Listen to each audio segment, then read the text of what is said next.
All right, so we are back for session 7 of Lumina, Cradle of Stars. I am Danny, he, him pronouns. Oh man, I didn't think of a thing to ask you all to talk about when you introduce your character this time. So tell me something that we don't know about them yet. Fumi, why don't we start with you? It's like sure. It's like for me, I go by any pronouns. I'm playing the harmony. It's like Adele or true name Elhenna, they them pronouns. Um, thing about them we don't know yet. Let's see. Can't reduce it to one at the moment. So, and it's like it's like so. I think I'll just leave out basically they're a disaster. It's like I think that's a widely known fact at this point. But yes. Awesome. David. Hi, I'm David, he, him pronouns. Playing as Violet or Vega, depending on if they're transgender or not. She, her pronouns, Guardian playbook, things that we don't know about her.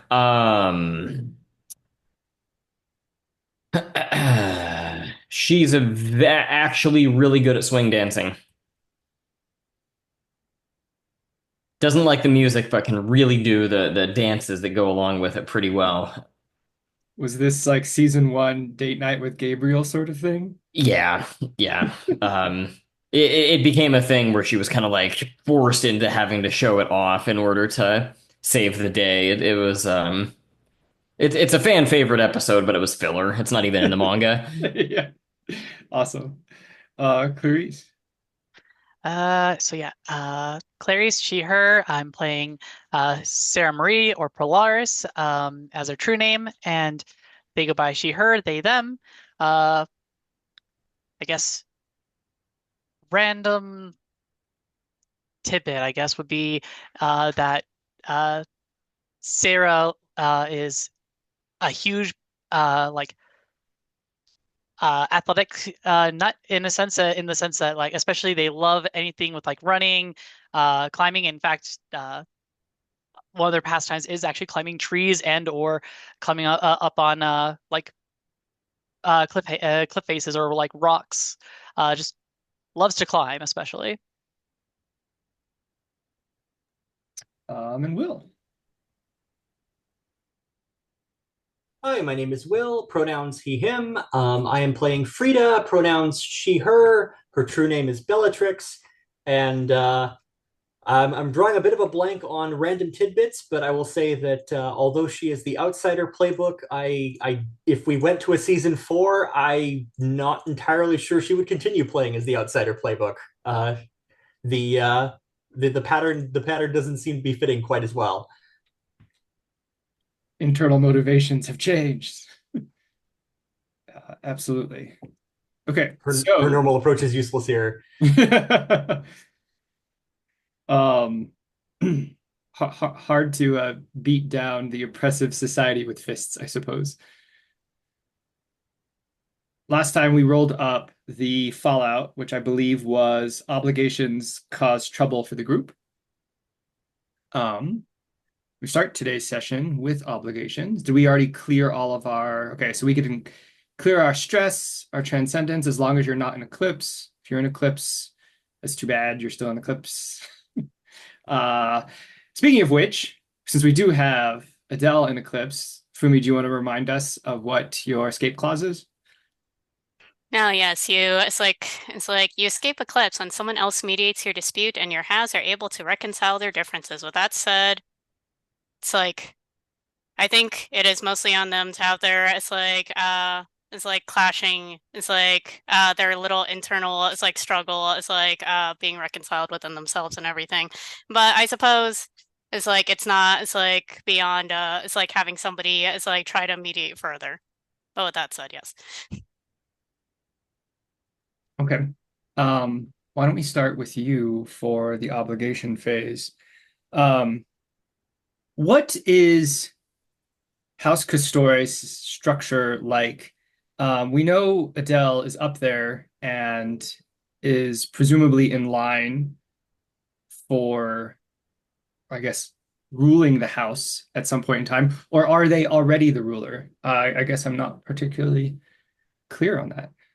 I think it is at this point where it's like because they have it's like made betrothed and everything, they are basically sort of like that sort of thing where it's like they are basically like unofficially it's like more or less it's like head, say for like it's like very stubborn, it's like for like some very stubborn boomers who are basically like it's not official yet. And so it's like for the most part, it's like Adele has it's like more influence, but just short of like the kind of influence and it's like power that they it's like want to do. It's like to have the kind of effect they want and everything.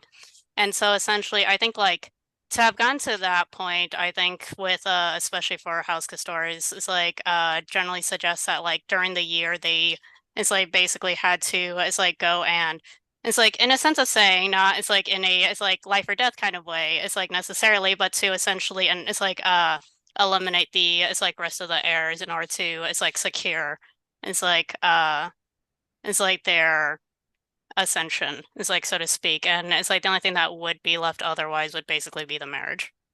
Okay, very cool. I think there is a scheduled meeting that you have with this remaining figurehead of the house. Where do those sorts of meetings, where are they typically held? I think this is like meant to be more of a smaller private affair just between the two of you to discuss business, house business. Yeah. um I think essentially it's like I think this meeting kind of takes place. It's like certainly not it's like certainly smaller than like an actual meeting room between like cabinets or it's like whatnot and everything, but essentially it's probably it's like I think it's just a typical it's like otherwise a typical office meeting room is like sort of thing. It's like a little, it's like too luxurious for it's like Adele's taste and everything because this is like simply because of it's like house custodians the style and everything. But otherwise, it's probably it's like it looks it's like probably not too different from it's like their own it's like office if like a little bigger, a little grander, a little it's like more it's like it's like okay, a lot more opulent in it's like most ways, but otherwise essentially just sort of like it's like I guess I can imagine it's like Adele's probably is like already it's like on their way to or it's like unless we want to cut straight to basically like oh it's like Adele sitting is like across from them is like for the meeting. Yeah, I think speaking of opulence, like a thing that a meeting room typically doesn't need is like a massive fireplace. There's a massive fireplace. And when you enter the room, I think we see through the windows that it's snowing outside and it's darker, and the lights in here are off. There's a long table, and at the far end, there is this big, massive fireplace with a roaring blaze in it. And there is a figure standing in front of it with their back to you. I think when you first enter, it's not like the shape isn't quite clear. Is it this the person that's the figurehead of the house, or is this somebody else? Um, let's see. I think it's probably it's like it might possibly it's like I can imagine it being like the retiring it's like head that essentially Adele's supposed to it's like take over for. The thing with House Castores is a funny thing where it's like you don't necessarily know who you are actually related to by blood within the house. So it's like the thing of like Adele doesn't even know this is like their actual it's like parent or whatnot and everything because that part thing doesn't it's like because that sort of detail doesn't really matter to it's like the house in the grander scheme of things. But I think like at the same time it's like at this point they're basically is like a figurehead and I think it is probably to the point of like the audience where like um it's like not even so much of a concern to Adele necessarily like what the exact identity of the it's like person that is like they are succeeding is and everything when they like essentially they it's like probably like are it's like face towards a fireplace or is like general like it's like shape and it's like identity and everything is mostly like just silhouetted by the it's like fire and everything. I think when they turn around, um, it's Oda that's standing there. It would be, yes. Uh, We should let's see. maybe roll your stress now. Yeah. Let's see. Okay, so I am rolling the one die for it's like despair heartbreak. Okay. What'd you get? It's like I rolled a 4, so that would be Nice. 2 stress. Okay, not bad, not bad. Um, she says, it's been a while, child, since you and I have talked together one on one. Is Oda still, it's like basically dressed like a CEO like they were at the gala? I don't think she's quite as like edgy. I think whatever she's wearing now is softer. Um, still not. I mean, was Oda ever really soft? No, not necessarily, but I figure more plain, I guess, not too interested in like extravagance. Here there's a little bit more ornamentation, but she looks a little bit more like her normal self. She has she's still in darker colors, but she does still have that glittering jewel kind of at her collarbone.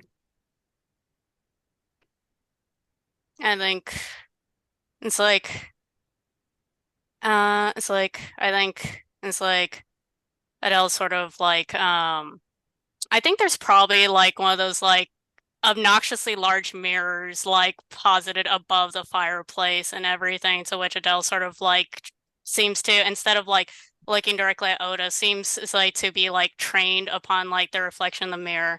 And I think there's like a flashback to like it's like the end of the previous mission, everything with like the alternate future. It's like or bad end that they saw in everything, where I think like Adele sort of reminded, and it's like we see like a flash of basically like I think what sort of looks like it's like it's like a round table of nobles and everything, but it's like it's clearly like it's like abyssal nobles, like the masked marquis and the baroness and everything. And it's like I think like it's like and we don't quite see like what the mirror is like reflects as Adele stares into it, but I think Adele is like basically simply asks, it's like what is the meaning or the point of this? It's like you asking me to meet with you here, dare I ask?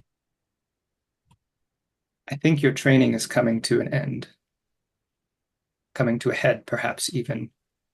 She steps forward and like touches the conference table, and I think it lights up with a bunch of like videos from the media, news articles, things like that, um, drawing attention to the handling of the counterculture by House Custores, scenes from the the big celebration from last obligation, the current state of affairs in Neo Jupiter.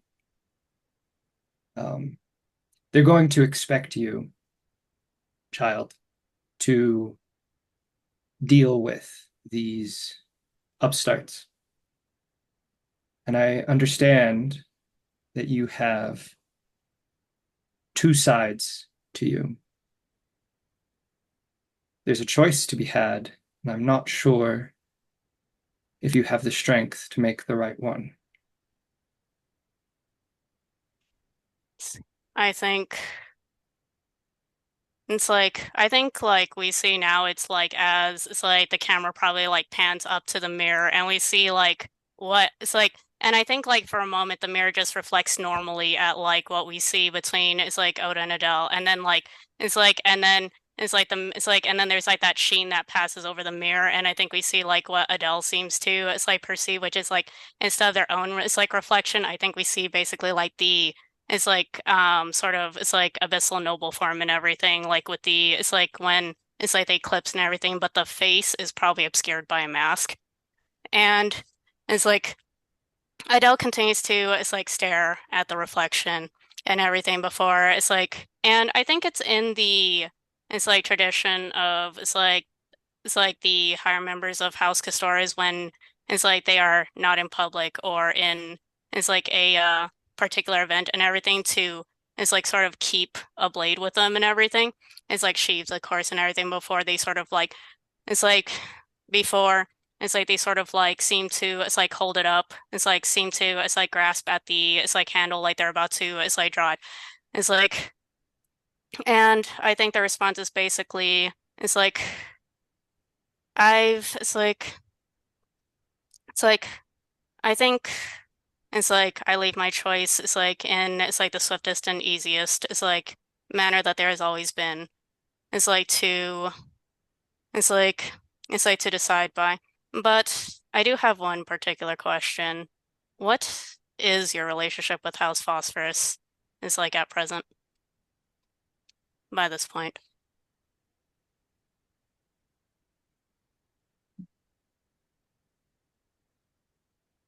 She says she steps forward and she reaches out to place a hand on your shoulder, and she lets out a long sigh and then lingers and then goes to leave the room and stops at the door and says, House Phosphorus is smoke and mirrors.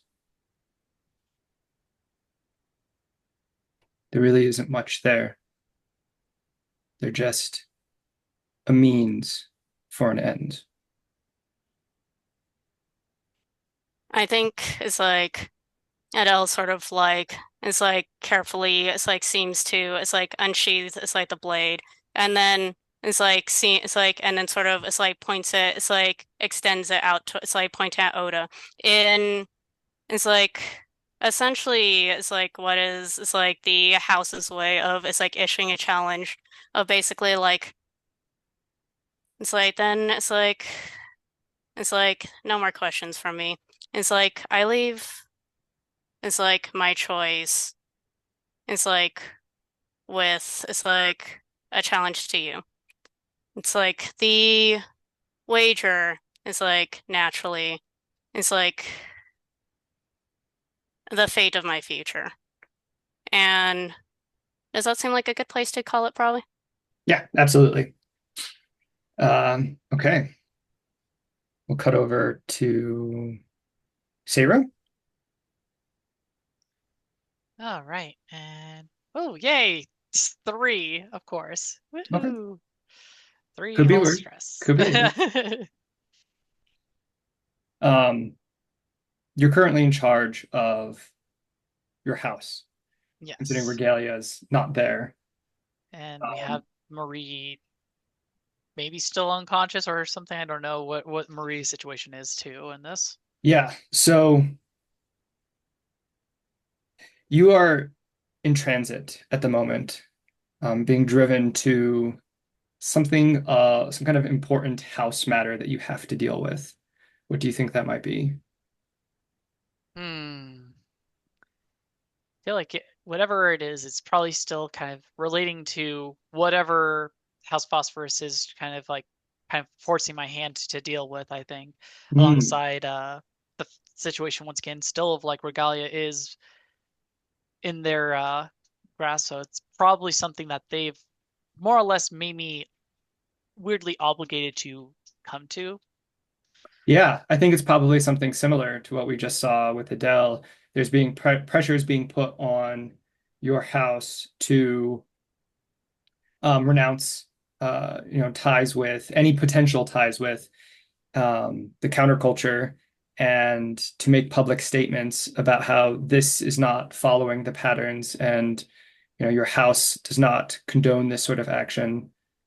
Um, so I think you're being driven to like whatever this press conference is when the driver comes over like the little intercom system speaking back into the air, the part of the car that you're in, and they say, Miss Marie, there's a call for you.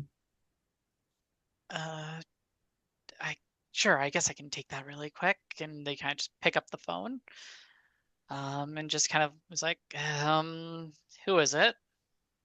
It's so I think you recognize the voice. It's a house hand, somebody who helps handle matters back at Regalia's penthouse.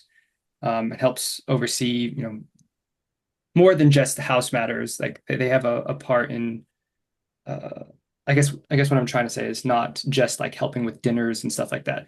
They're more of a major assistant. Hmm. And they say um, she's awake now. Oh, Marie's awake? Yes, she's falling in and out of consciousness, but at the Is moment, it possible I could possibly talk to her while if she's even lightly conscious right now? one moment. And there's a long pause. And we see the car, drive down streets, turn, long pause, and finally they come back on and they say, she doesn't want to talk to you right now. That's fair. I understand. Um, just if you can, let her know that I'm worried and hope that she's at least feeling better. I think there's like a commotion, like you can hear in the background, like somebody shout, like stay in bed. Like, no, don't get up, don't get up. Um, and then then they say, we have to go, and they close the line. That's fair. They kind of just put down the phone, just kind of taking a deep breath. It's like, and just the thing of like, I have no idea how I'm going to make things up with Marie right now, or what's going on with Marie. The driver asks, are we changing course? I feel like we have to. This press conference isn't as important as like I could just say have somebody go as a representative to just at least give out the message. It's not like I personally have to be there. I'd rather ensure that things are not going awry there, but Are you sure, miss? no, no, I'll go. Let's just stay the course. I will deal with things afterwards, whatever that may be. We'll stay the course. And then I think when we cut away, we see the car start to drive through like a crowd of protesters. Okay. Yeah. Um, Uh, all right. mhm. Want to cut over to Violet? Sure. Yeah. Okay. Um, Should I go ahead and roll my d6 then? sure, if you'd like. Well, I thought it was loading. Oh, there it goes. 2. Yeah. So 4 stress. Okay. Um, I think we see in the camera like a zoomed in version of a digital clock, and we see the seconds running by and it ticks. And then we see Gabriel standing next to a table, and we cut back to the clock, and the seconds go by, the minutes go by, and then we look at Gabriel again, and he's kind of rubbing the back of his neck and kind of looking side to side. And then we cut back to the clock and it's turning again. And we cut back and the camera pans away from Gabriel, and I think we see this long table, and one end is Violet and the other is Rose. And Gabriel has in his hands the documentation that's supposed to state who's the next head of the house will be. That's where I was thinking of going with. It was, Rose versus Violet. Yeah, just real quick, is Gabriel out of Koi Elk form at this point? I mean, we kind of cut away from last time, but I that was what I thought had happened. Okay. Is that true? I mean, I would have kissed him. Okay, yeah. So, Yeah. okay. And so I think Gabriel says, I expected the clerk, the official, some time ago. He should be here any minute.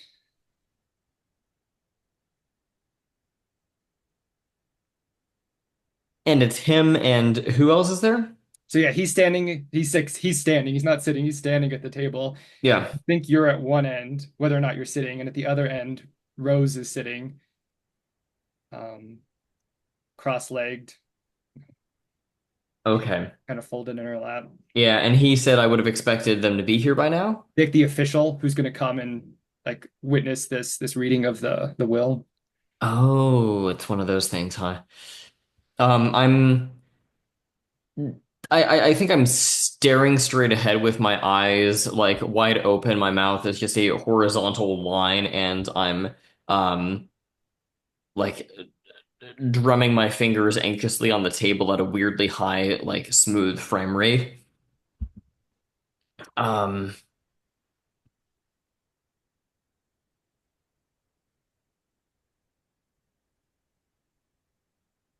Rose, if you're the next head of House Hephaestus, I've got your back no matter what, I say.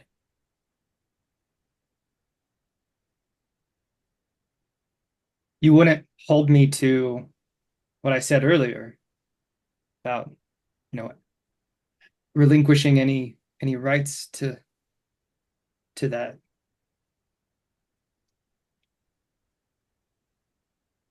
I mean, you can do whatever you want. It's your choice. I think her eyes glance up briefly at Gabriel and then to you, and then kind of defocus off to the side again. And what is it you want, Violet?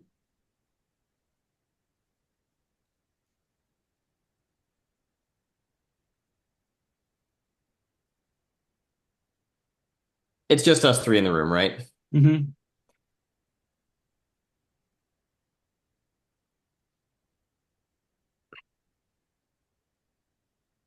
I just want to be able to deal with the abyss. I think we see Gabriel's shoulders sink a little.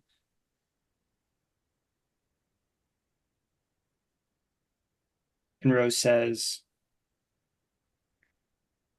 we have a mutual friend, looking around, making sure like nobody's got a recording device or anything like that. There's no intercom or anything that's on. Our mutual friend is struggling at the moment. They're under siege.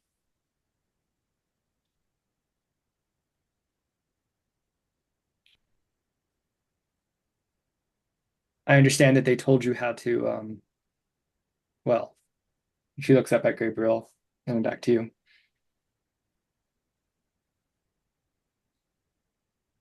That's good. No, that's really good. I'm glad. Things are more clear now, I guess. Well, I think it's important that you know where I stand. Um, Out of character, the mutual friend, who's that she's referring to? Oh, fairness. Okay. Abyss. Yeah, sorry. Okay. Well, as soon as the distinguished gentleman with the will arrives, I will be able to go and assist this mutual friend with whatever problems have popped up for the Gabriel, where is he? Can you call him? I think at that moment, like the door busts open and this guy with like all these papers and a briefcase comes meandering and he's like, oh, sorry, pushes up some glasses. Like, sorry about that. Traffic was awful. There was a lot of people, unexpected traffic in the streets. Kind of just lets it all unfurl onto the table. Papers kind of spread and fly. He's like, just a moment here. I'll find it. Gabriel holds out the folder. He takes it. Aha, here it is. Are we everybody present? Everybody ready? Yes. And then I pause. Wait, Gabriel, why are you here? Uh, I was I was responsible for maintaining control of the papers and keeping them safe under lock and key. I can yeah. He starts to leave. I want to ask him to stay, but I don't. Mm-hmm. Uh, do we see like on your face, like does Rose recognize that that like switch of like yeah, but no. Yeah. Yeah, it's visible. Rose says, "No, Gabriel, wait. I think you should be here to hear this." And he stops and looks the two of you, and then kind of goes and stands next to the door, kind of out of sight, but still there. And the guy says, "Okay, yes. Well, here we are. Here we have it. Next in line for House Hephaestus." He looks up and looks up. He's Violet. Um, can we cut to me waking up with people like over me, like waving a rag and like smelling salts and stuff? Yeah, yeah, Okay. Well, that would call for forced stress, wouldn't it? it would. Do you want to cut there? Yeah, Or I think so. okay, yeah, okay, sounds good. All right, and we'll go over to Frida. Oh dear. All right. I guess I'm rolling one die of moon stress or moon obligation.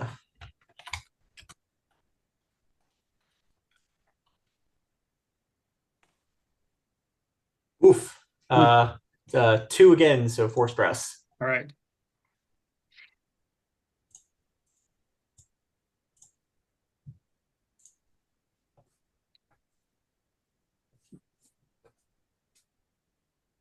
What is your dad's bedroom chambers like? I feel like House Alnitak has a lot of dark wood. Um, and we have some wood carvers and carpenters on staff who have decorated the door frames and shelves and fireplaces and such with carvings of animals and aspects of the crest of the house. I think although the house is not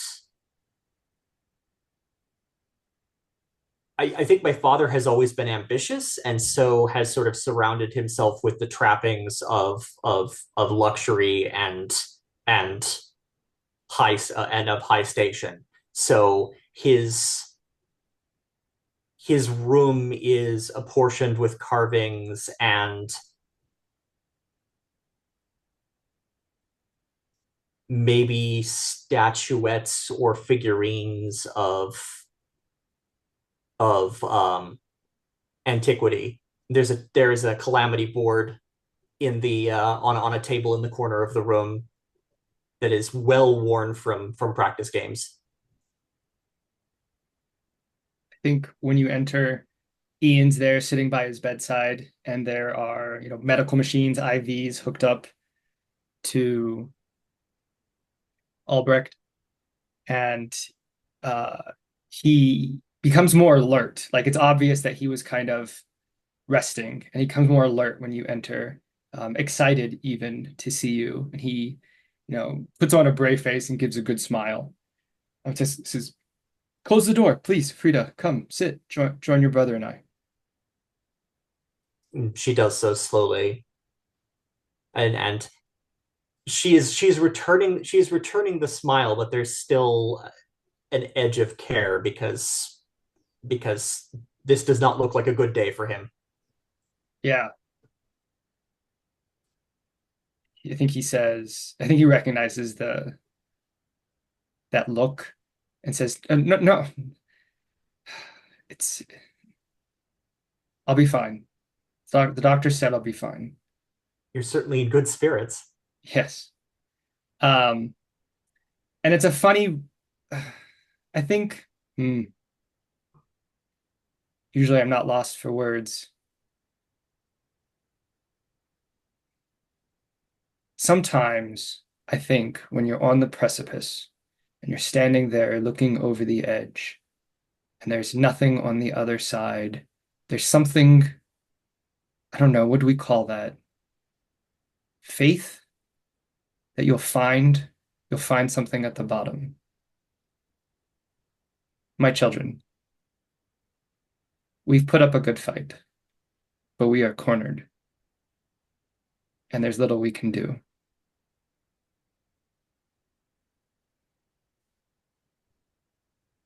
We have a choice. We can. One is not even an option. We will not roll over and show our bellies to House Phosphorus. Refuse it.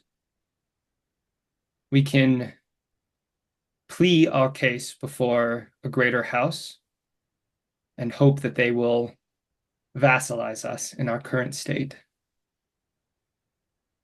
Or we can salt the fields and burn everything and find a new way to carry on our fight.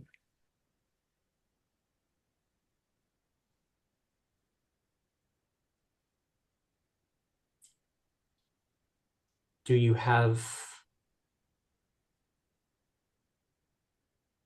Oh, interesting.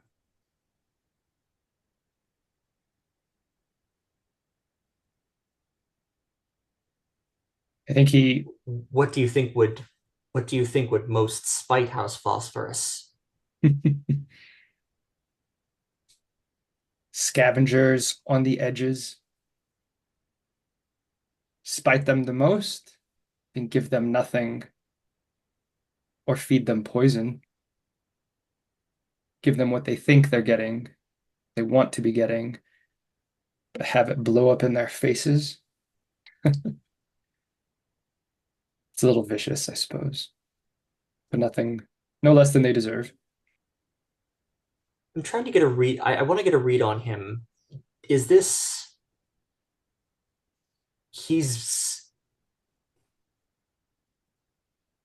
I wasn't able to tell if he was in the grip of the abyss before, or it took a while to sort of come to that. Is this his natural pride sort of striking forward or lashing out, or is there a tinge of the abyss riding him at this point? I think the feeling you're getting is that he, like, whatever remained of the abyss is now flushed of his system, and he is in a weakened state. And there is certainly, like, not everything's super clear, but he is himself. So this is like a natural pride, but also he might be acting a bit rash. It's hard to, that's, I guess, up to Frida to decide if these are rash actions or not. Mm-hmm. I think Go ahead. Frida will look at the calamity board, and sort of her gaze shifts past that to the window. And she says slowly, although the thought of making House Hephaestus choke on their prize appeals very much to me, I worry about the people of this house if they were to all become refugees. The streets are looking bad out there. Your heart's in the right place, Frida. I don't have a clear answer for you, Father. I don't know what can and can't be done in this climate.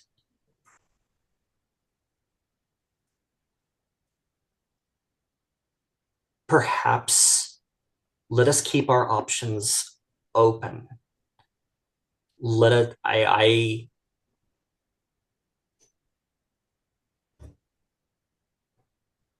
If it comes to it, I will happily salt the fields with you.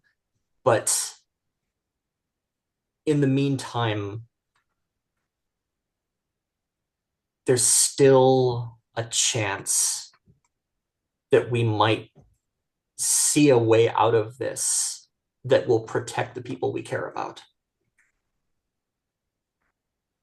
Do you think that's possible in Neo Jupiter? Do you think the patterns afford us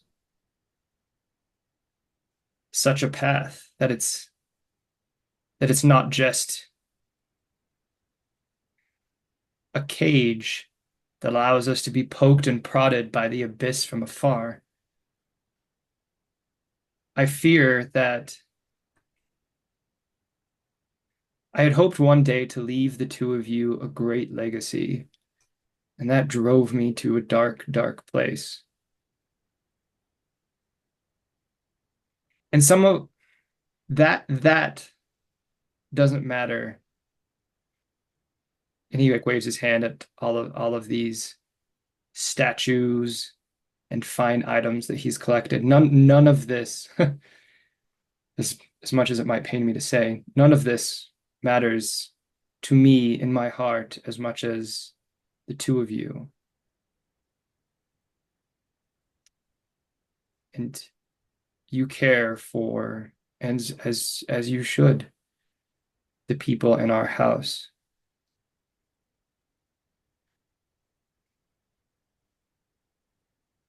I don't know how much more fight I have in me. This has been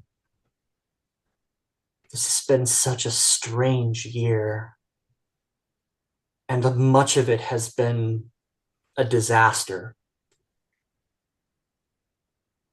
but not everything. And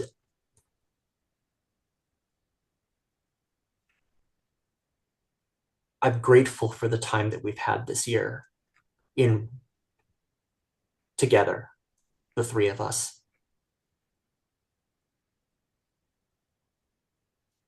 I think he, grabs Ian's hand and reaches out to grab yours and squeezes them. I think that's where we cut. Okay. Yeah, cool. Okay. Woot. I think Frida is internally thinking, must destroy House Hephaestus with magical means, must destroy House Hephaestus promptly with magical means.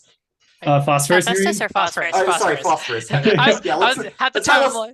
Let's not obliterate Sarah's house. No. That's House Violet's. Phosphorus has to go. Violet's house, yeah. Yeah. Like, Oh, right. Violet is Hephaestus and Ignis is. Yeah. All right. Too many names. Too many names. It's All true. right. Yeah. Surprise, David. No. At the time, like, did David's house do something that I don't know about? That twist right coming into the home stretch. Come on. true. No. House Phosphorus has to. House Phosphorus has to go.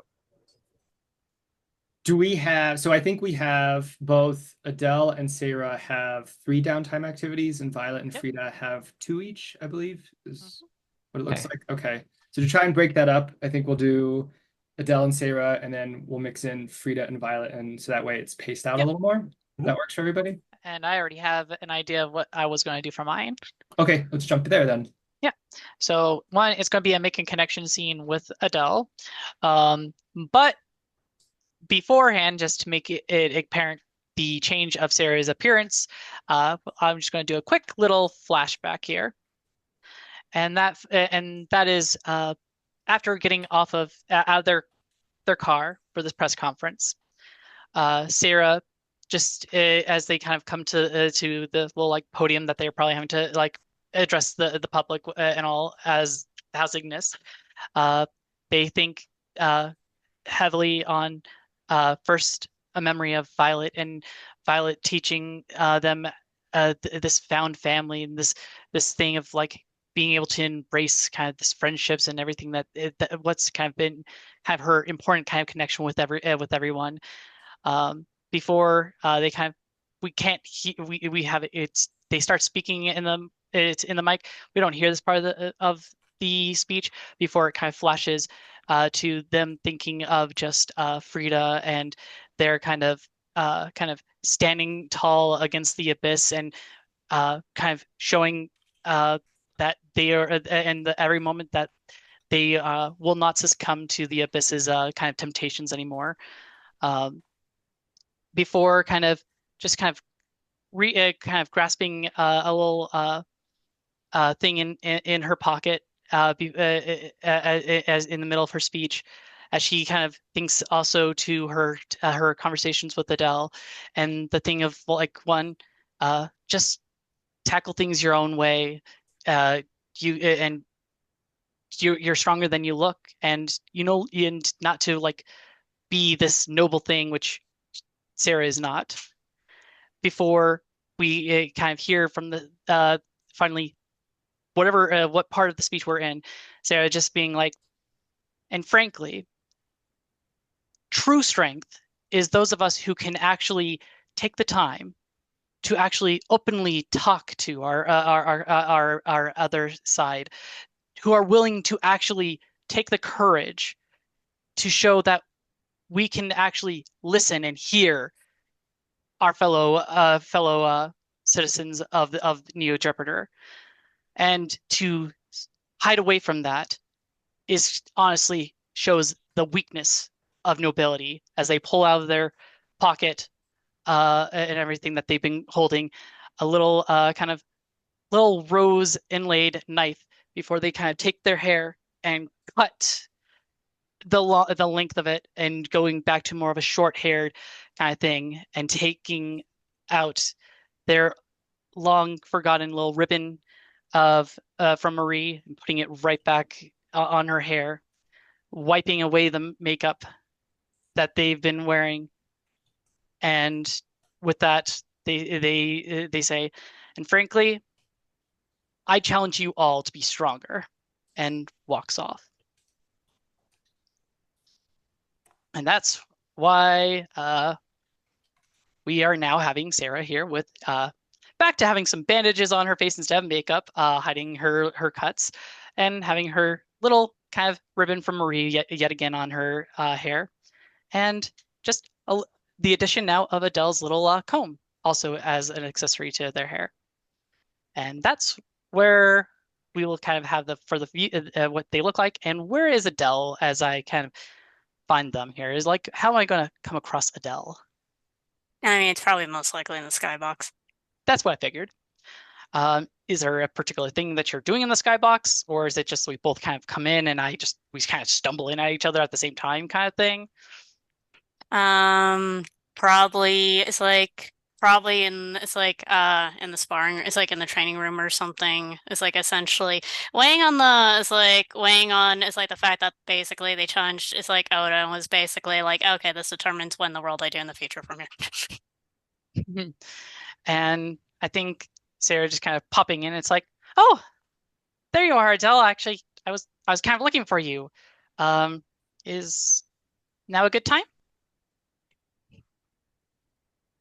What do you need? A few different things. For starters, she kind of rifles through her things in all for a second, pulls out their diary. It's like, so just to make sure it's apparent, I have time travel magic. And this is not my first, nor is it my second. Actually, I've lost track of how many times I've gone through things.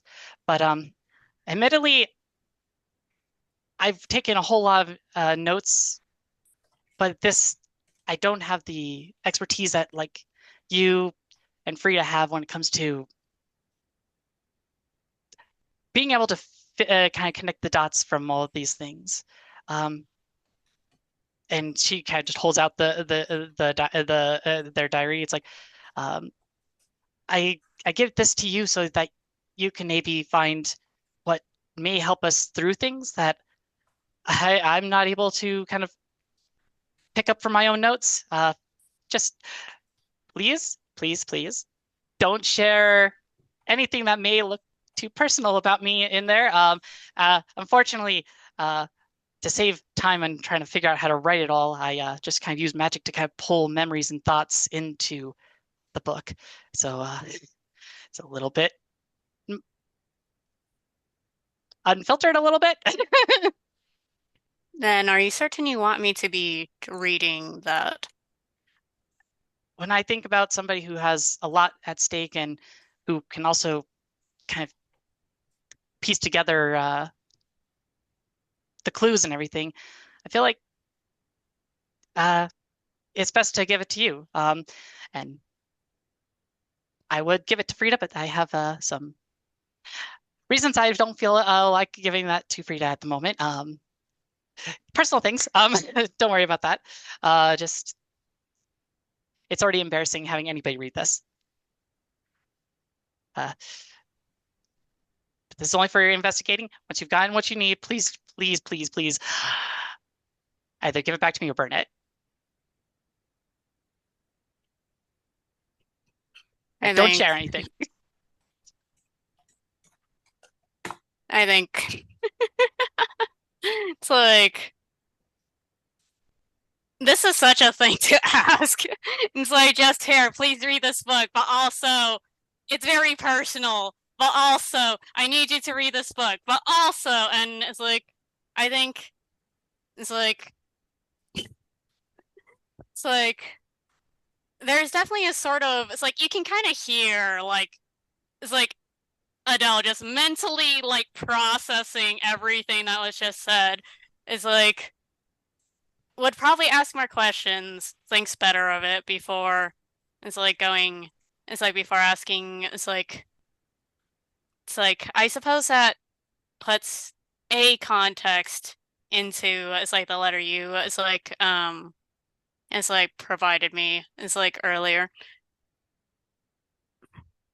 I don't Yeah. think it's worth it's like asking it's like for you to elaborate at this point, but I do it's like want to ask what exactly are you hoping for me to it's like figure out with it's like something as personal as this. I'm hoping that with all of my experience, all my time going through the various timelines, that somebody can find the answer to making it to the better future. I've tried several different things, and I've tried throughout various timelines to figure things out. And I'm not much of a detective, so I'm kind of. And you, Violet, Frida, you guys are the ones who figure things out. Um, I'm good with talking with people and understanding feelings, but I'll admit I'm not I'm not Watson, and I'm surely I'm not I'm not Watson. I'm not Herlock Sholmes. I'm just really good at taking notes, and that's as far as it goes.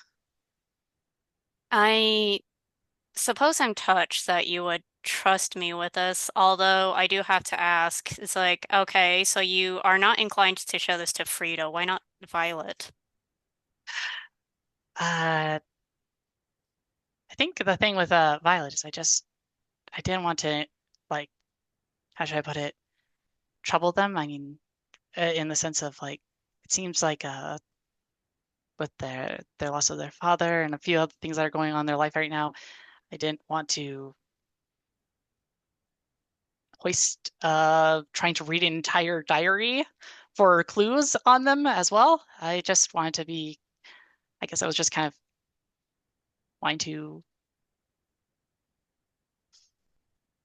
I just wanted to be trying to be a little bit considerate. I think there's like you can it's like Adele's eyes seem to like scan about in thought with like the implication of like what does that say about it's like I don't know what that's supposed to imply with her bringing it's like her diary to me instead. It's like and it's like decides not to ask about it and it's before like you even like they can just see that registering and say, oh, and I already know you have a lot. It's just that, how should I put it?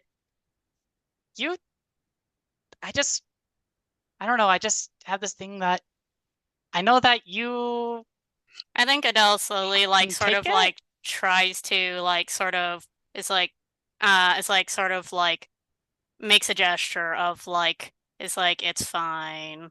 It's like you don't have to explain.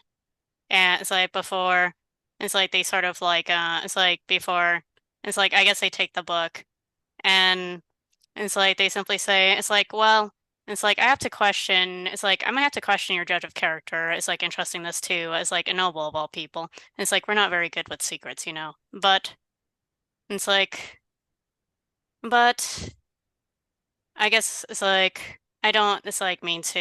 It's like exploit. It's like your trust when it comes to this, at least. It's like, but I do still judge your character. It's like you're. It's like I do. It's like question your judge of character in this, and I think like sort of like it's like carefully sort of like puts it's like the book. It's like beside. It's like to. It's like with the reassurance to. It's like read after. It's like they finish what they're doing and everything. It's like before, it's like they ask, it's like, is there anything else? Other than that, just wanted to remind you, if you're struggling with anything, just like I'm kind of leaning on you for this, please come to me. Please tell me how you're. I think what you like in need. the middle of like reassuring this, Ah. Adele just sort of like it's like takes it's like Sarah by the shoulders and starts it's like physically turning them around. It's like and goes. It's like yes. It's like thank you for your consideration. If there is nothing else, it's like I do hope you take care of yourself. I will. Yeah. Also, thank you for once again the gift. I really appreciate it. Yes, you look. It's like yes, it does indeed look lovely on you. It's like and it's like with the haircut that you've given yourself in public television.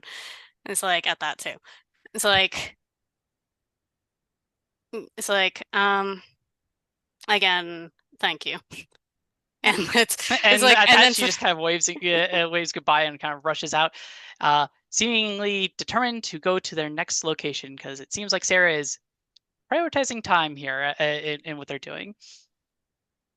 Cool. Okay. Did Adele enjoy this? I think despite like their overall is like mutedness, yes, it's like I think at it's like if nothing else, they enjoyed seeing Sarah it's like sort of back to their normal self. So yeah, I would say yes. And what was this? I would say I'm technically confessing that I am at my like a lot of the things with like my past and everything that's been happening. 2 dice? Woo! That's a critical. Nice. Our first You know what? I critical deserve for that. links, I think. So 5 links that Adele gets with Sarah. Nice. Well done. I Okay. have so many links now. We are at the top of the hour. Are we good for a 10-minute break? Okay. See y'all in 10.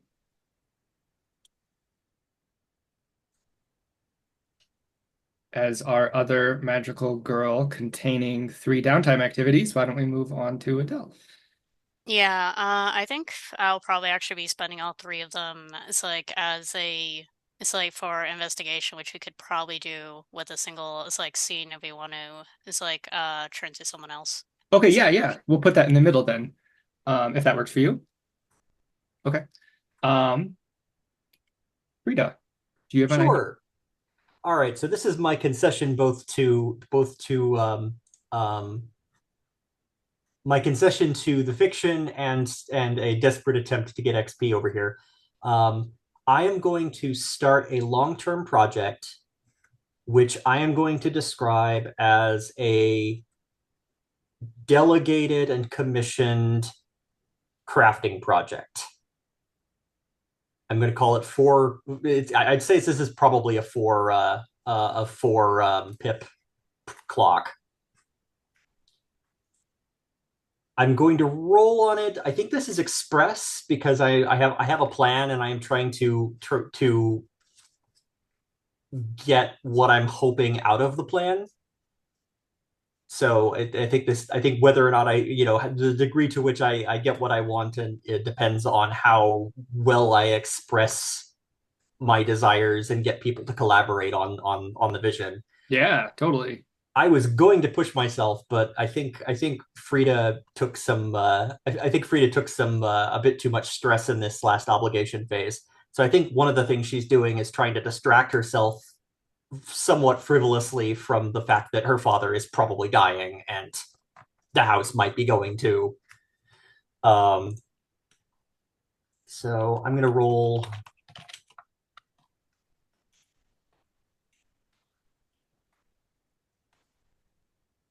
That is not a 6. So we get 2. We're halfway there. Okay, and then I'm going to spend my 2 free long-term project tips to complete it. Awesome. Okay. Do you want to tell us what this looks like? No, but Okay. I will say that we do get one shot of Frida and Ian. We're in a sort of a workshop, and there's a long project bench, and Frida and Ian and this older gentleman are all sort of clustered around the work table, reviewing the contents of the table, and Frida is sort of nodding. Ian looks sort of flushed with pride. So I love it. That's great. Okay. and I will get 1 XP for having completed a long-term project, and the Dancers Collective is going to languish for another possibly rest of the season. The Whisper network is spreading. It's just spreading very slowly. There's a lot going on in Neo Jupiter right now. Yeah, it's There's true. people rioting. It's rough. Okay. Violet. Okay. It just occurred to me that we actually have a bunch of rooms. I can't believe I haven't been using these in prior downtime sequences. How does it work if I want to just like use the lounge to spend a downtime activity to get to nab 2 XP towards Moon? Just describe to us how I guess you're chilling in the lounge to gain that sweet 2 XP. Sweet. Okay, so what I want to do is I think, and this maybe, depending, Sarah, on how you want to do the connection with me, we could maybe kind of set it up this way. But I was thinking of maybe there's a scene where I'm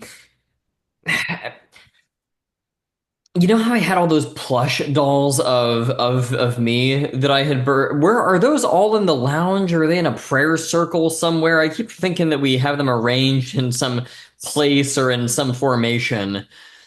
So There's some of them that festoon the purification chamber. That's what it is. There's the purification chamber. I can imagine like over time somehow like more like sacrificial circles popped up in other rooms.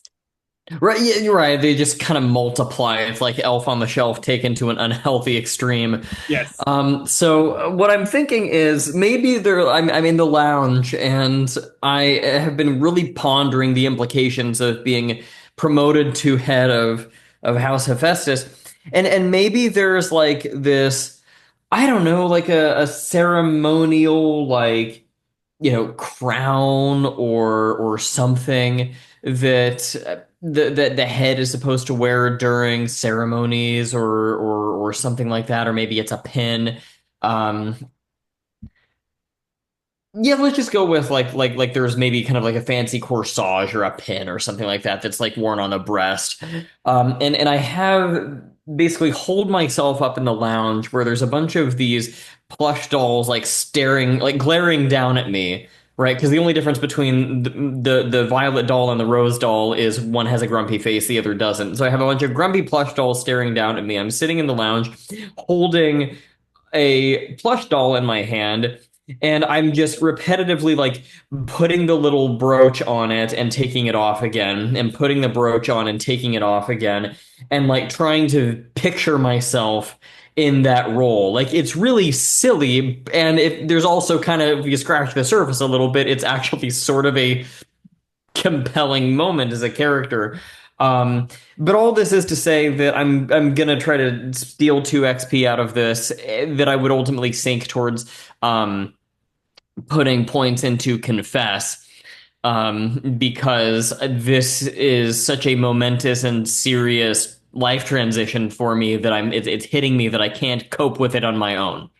And so I'm gonna have to, at some point down the line, start throwing confess rolls down either to my teammates or to other people, NPCs. And so that's how it's it's a character arc. All right, that's Yes. that's all I got. Totally. Okay, thank No, you. you're good. Yeah. Oh boy. Is that where, so do we see Sarah enter then in the middle of this? Is that how this works?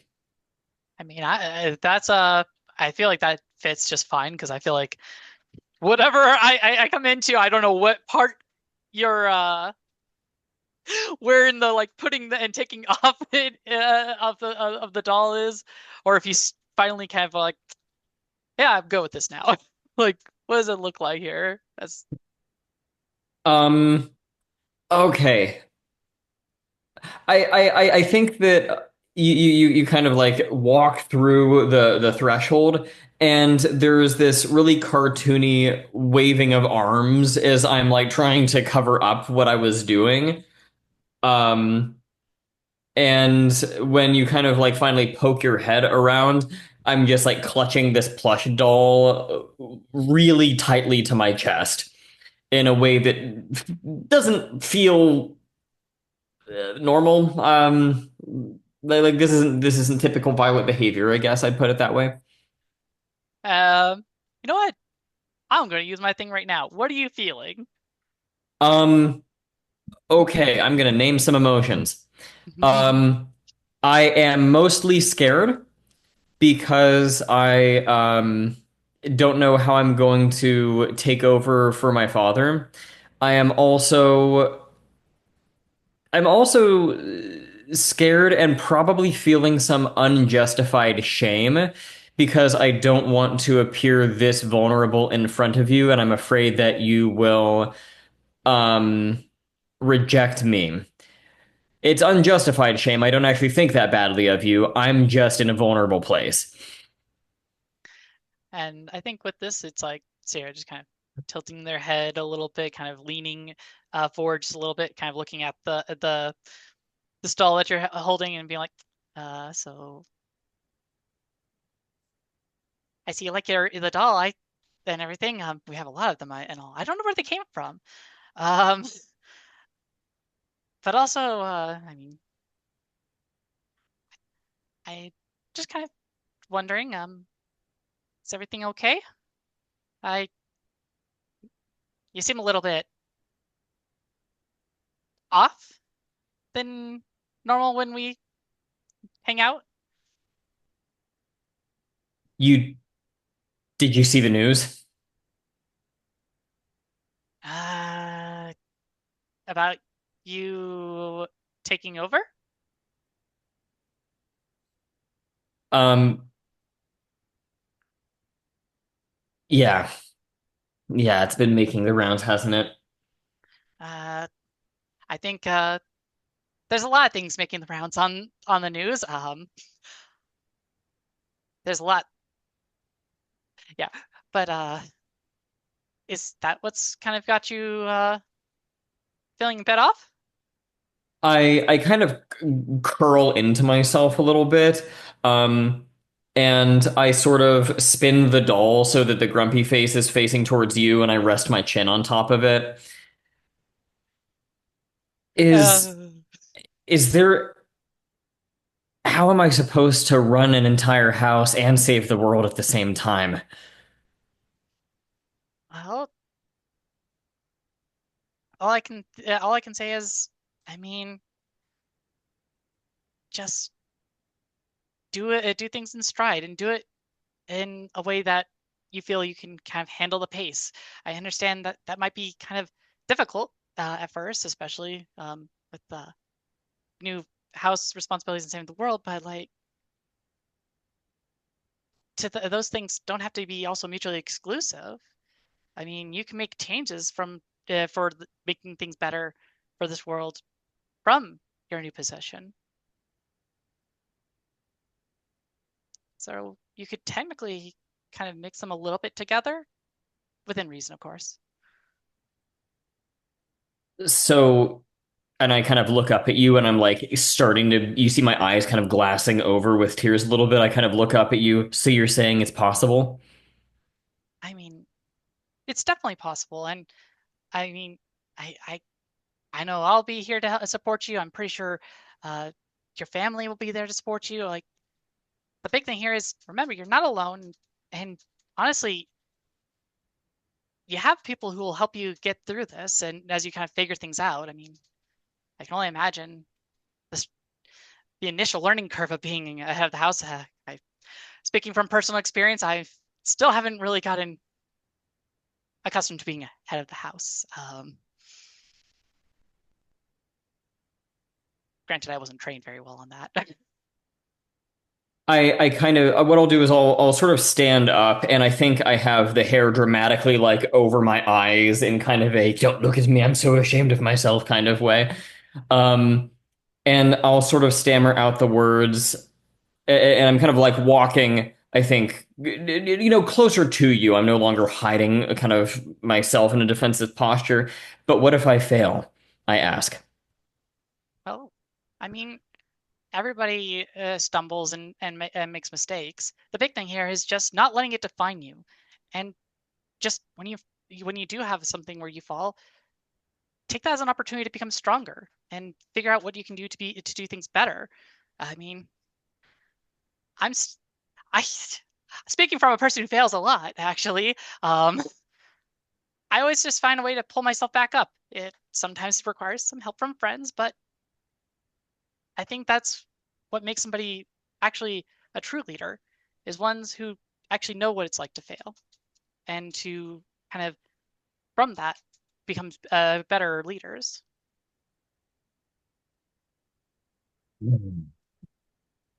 Um, I think I don't say anything to that, except I just sort of start to sort of cry with relief that someone else gets me, and I think I just hug you for a minute. And I think Sarah kind of gives you a little like reassuring like hug and pat and everything as well. And it's like also how are things with Gabriel and Rose and all. I I I remember we had saved Gabriel, and I haven't seen him in the space here, so I was kind of curious how's things going on in that side of your life. He's a lot more handsome without the antlers, and I kind of like half laugh as I'm crying at the same time. She just kind of giggles a little bit. It's like, I mean, I'll take your word for it. I didn't really see the antlers and everything. I only heard of what was going on.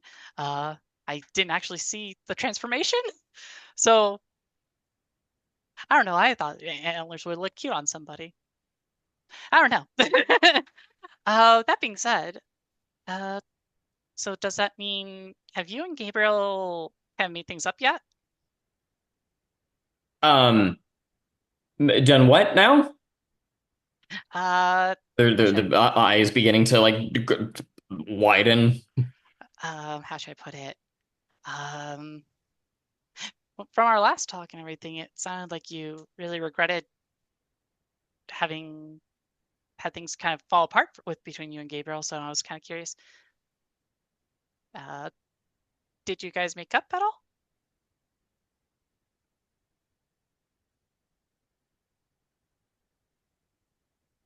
We're on good terms, if that's what you mean. Well, I mean, I believe in you. I'm never gonna get over him, Sarah. I think Sarah just kind of like lightly laughs at that event. It's like, no, I think I understand you on that one. Um, all I can say is put your all into it, and hopefully your feelings kind of realign. Um, that being said, um, if you have feelings for somebody, how do you actually tell them?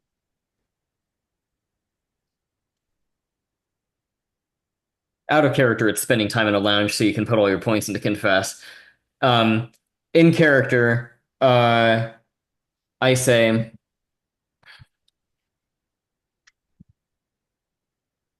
I've had a lot of success with notes written on cute stationery. You could try that. Oh, some notes. Okay. Um,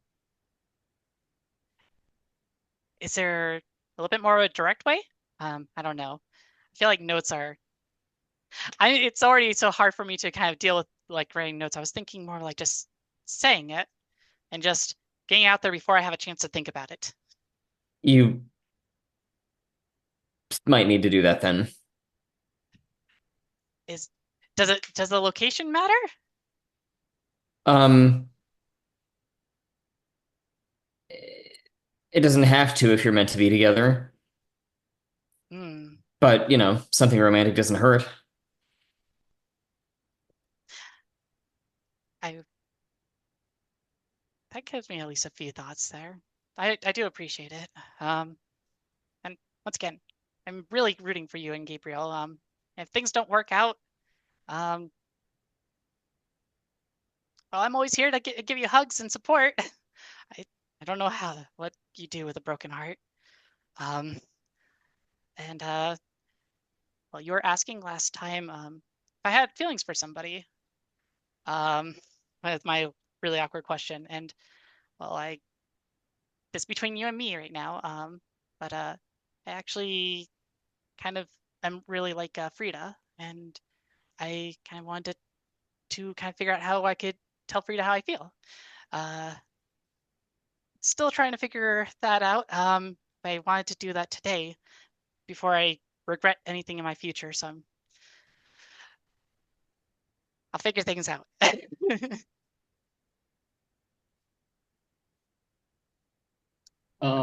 Considering the skybox changes to resonate with your emotions, what has changed about this lounge with all this talk of,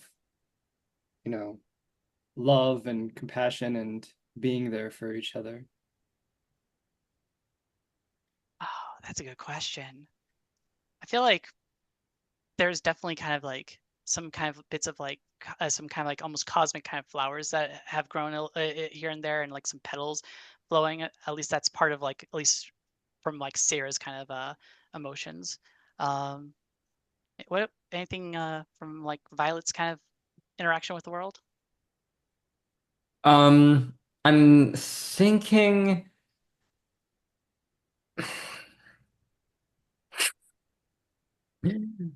Hmm.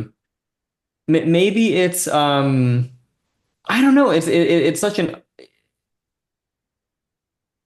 I almost for some reason think the thermostat should just have like turned up, and so it's like, wow, is it hot in here? And then it like actually is kind of a thing. Yeah, that's great. I like that. Oh, Um, I love that. I do. If are we getting to where we're getting close to closing out the scene? Yeah, I think this is probably where we'd probably close it out, depending on, I think probably whatever Violet kind of reacts to this, and is probably where we'd probably cut it off, just because like Sarah says things, says that kind of statement, and whatever you think Violet responds, I think that would be a good way to close it. Yeah, I like to close on the extremely just cat that ate the canary grin. It cut on that. But however, I do want there to be at some point in the conversation, if we need to retcon it in there somewhere, I do want to have a kind of a cute, sweet, touching little thing where, in a show of gratitude for how kind and understanding you've been, I uh pin the brooch to your lapel. Oh my goodness. And I tell you that you're the better leader between the two of us. Oh, I love that. And just I feel like, just kind of to add that into that, like, just I think Sarah is speechless, actually. Just does not know how to respond, other than like she just has the biggest smile and everything, like, and just you can see the sincerity of like how much she appreciates the gesture, but at a loss for words. so I believe this was Saber's downtime. So Yep. Violet, did you enjoy this? Yes. All right. And Sarah, what do you think? What do you think? What action do you think this was? I think she was ultimately trying to empathize overall. Yeah, There's a bit of confess in there, but I think the general emotion was kind of trying to empathize with Violet on various aspects. absolutely. So 3, yay, 6. Nice. So, Violet, you get 4 links with Sarah. Holy cow. Sweet. Um, okay. Fumi, do you want to do Adele's investigation stuff now? I don't know. I kind of want to see how the Sarah Frida scene goes now after that. I don't know. I'm hoping to get a scene in with Violet before that happens, but Yeah, I wouldn't um, mind seeing that either. Okay, yeah. We can so we'll hold off there. So Violet suddenly has something to not say. uh on my list, that puts you up next, Will. Okay, David, are you okay doing two scenes back to back? Yep, I can do that. Okay, so I think if you're still in the skybox at some point after Sarah has come and gone and etc. Um, I think Frida comes in wearing sort of loose casual exercise clothes, like something that's relatively sporty, that could be worn out but also worn for exercising. And she blinks at the heat in the space and the flowers that are sort of curling themselves around the pillars in the skybox, and sort of squints confusedly at that. And when she sees you, how has your mood changed since you interacted with Sarah? Like, are you still sort of brooding over the grumpy doll, or I think that I appear more hopeful, I think. Um, kind of like I just got a good cry out of my system, and so now I'm feeling a little bit more at ease and serene and content. Yeah, I think that's kind of where I'm at. Relaxed.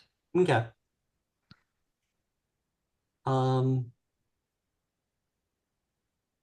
I think Frida smiles at you and says, "Well, you look like you're wearing the news well."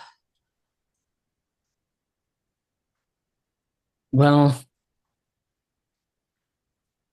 yeah, I guess I'm dealing with it as well as I can, right?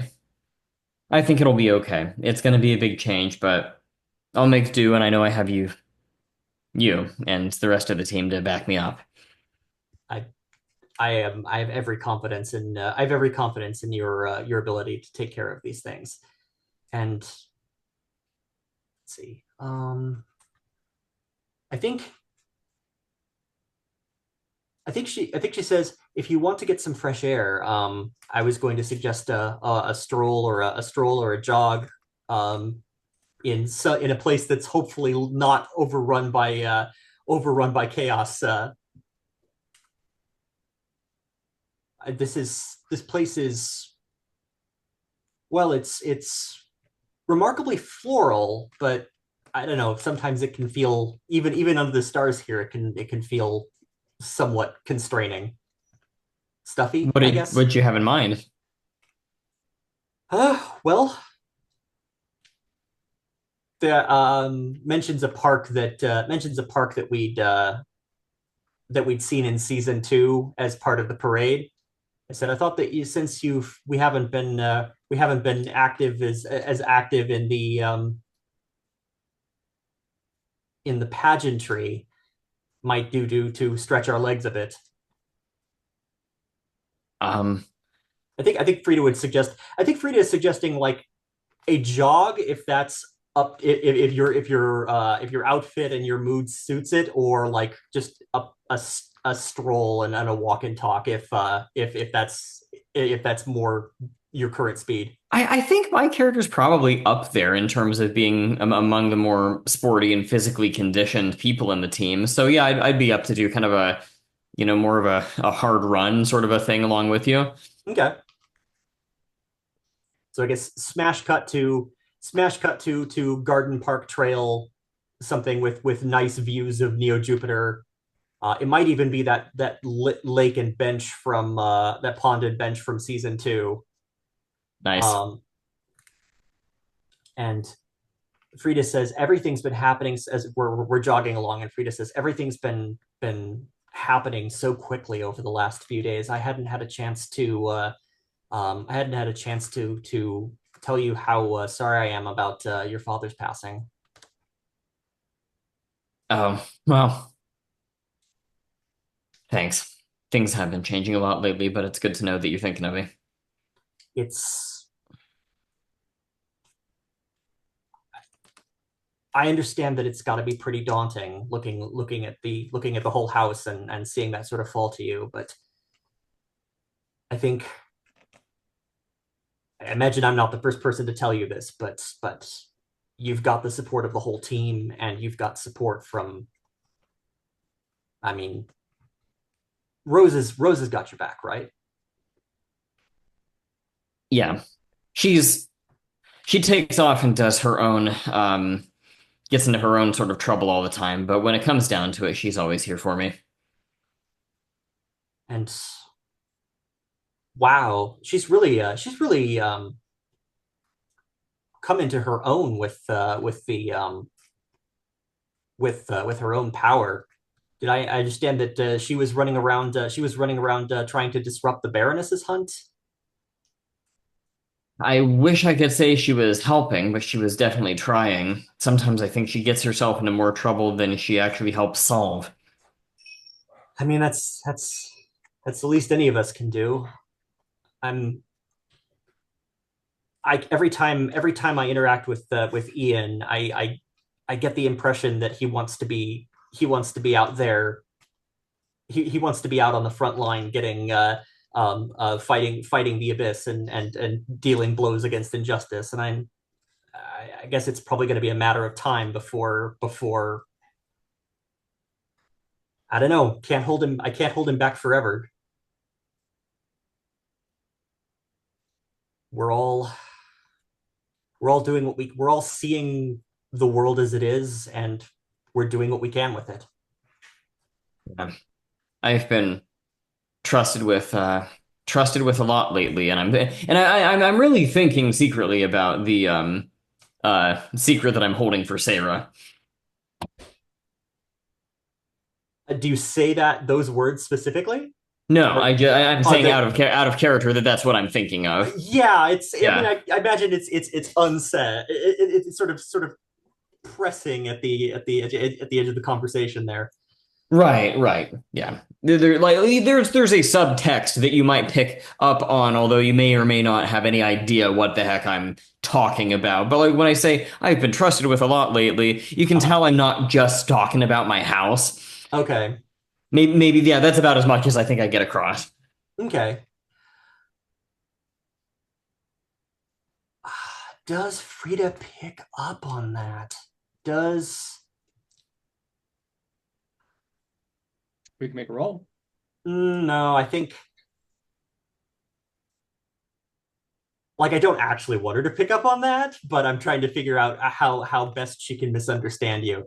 Um, Oh, nice. I think I think she gets a little awkward and she says, I hope that I hope that Gabriel is taking the I hope that Gabriel is taking the news well. I have to imagine the dynamic with your between the three of you is getting weird. I we're jogging, right? Yeah. I'm going to trip and face plant into a puddle. Oh no! Oh no!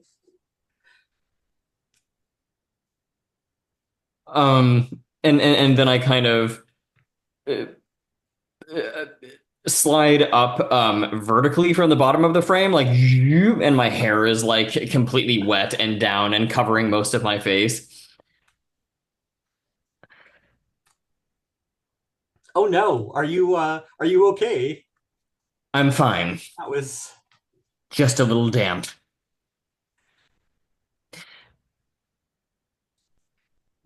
I'm sorry, did you say something about Gabriel? Do you need to walk it off? I Um, sorry. I don't. I guess I don't mean to. I don't mean to pry. I understand you've had a complicated. You've had a complicated couple of years interacting with him. I'm gonna like grab your hand and like start like forcefully leading you away from the puddle, like marching very quickly ahead of you, like pulling you along behind me. Uh-huh. Yeah. Um,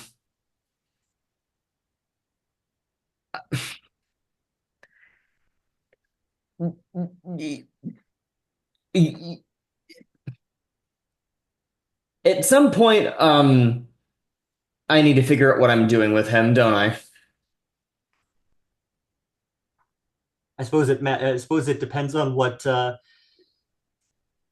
mean, I saw when you rushed in before, and you just actually not to retcon here, but were the other magical girls present when you gave him true love's kiss and de-elked him? Oh my gosh. I mean, that would be something, wouldn't it? If I just like marched in there with everyone watching, said nothing, and just planted one on this elk's snout.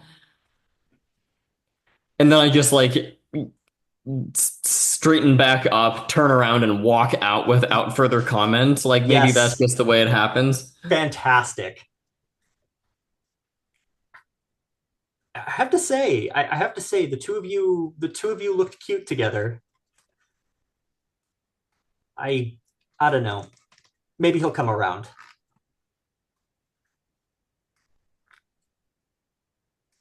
He better not get with Rose.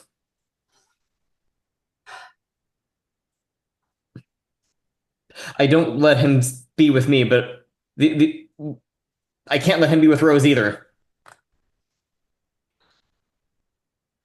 I could, I understand that. I,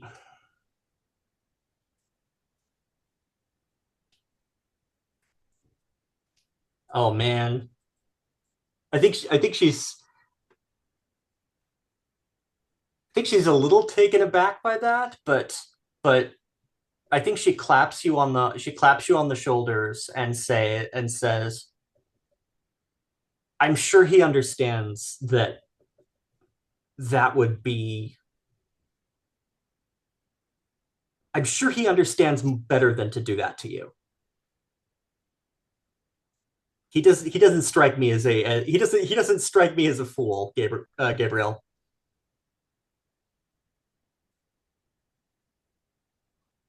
Him or your sister."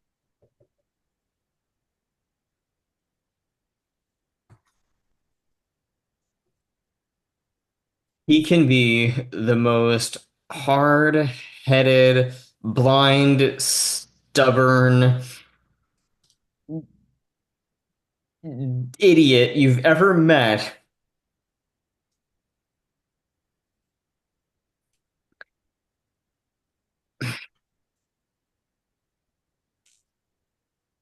So why do I love him so much?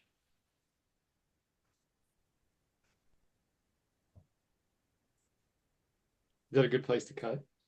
Oh, that's a good, yeah, that's a good place to cut. Sure, okay. All right. Um, Actually, if I can get the last word in here, Yeah, I think Frida shrugs and says, well, he's he's all of those things, and he's all of those things, and he's yours. So I guess you have to deal with him."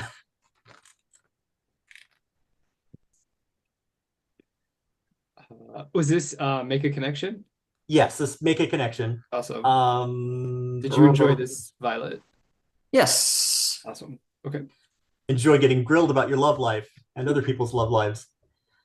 I don't know. I think this might have actually. Gosh, I actually no, I don't have a transcendent dot with empathize. So this is going to be a zero die make a connection.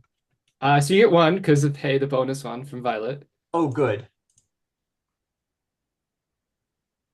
Um, so rolling 1d6 for empathize.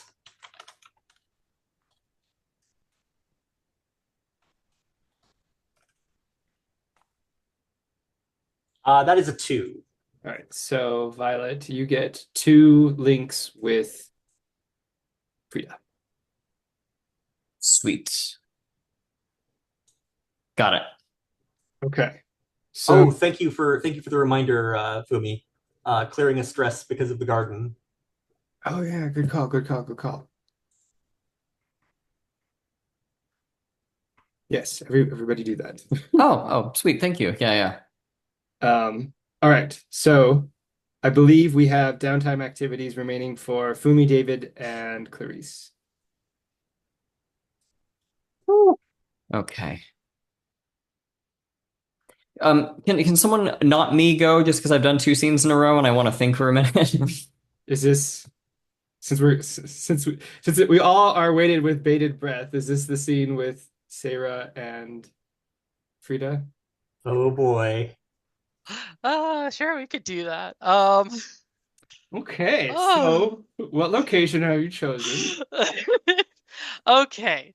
So first of all, we have like a bit a little setup here for Sarah, like kind of figuring this all out here. So Sarah just kind of after kind of having that talk with Violet, they're like okay, so it doesn't matter about the location, if and all, but I kind of care about the location a little bit. Let me think here. Um, oh, should I wear something special? I don't know. I maybe just be me. Yeah, just be me. Just kind of thinking very heavily inside before it's like I'm thinking too much.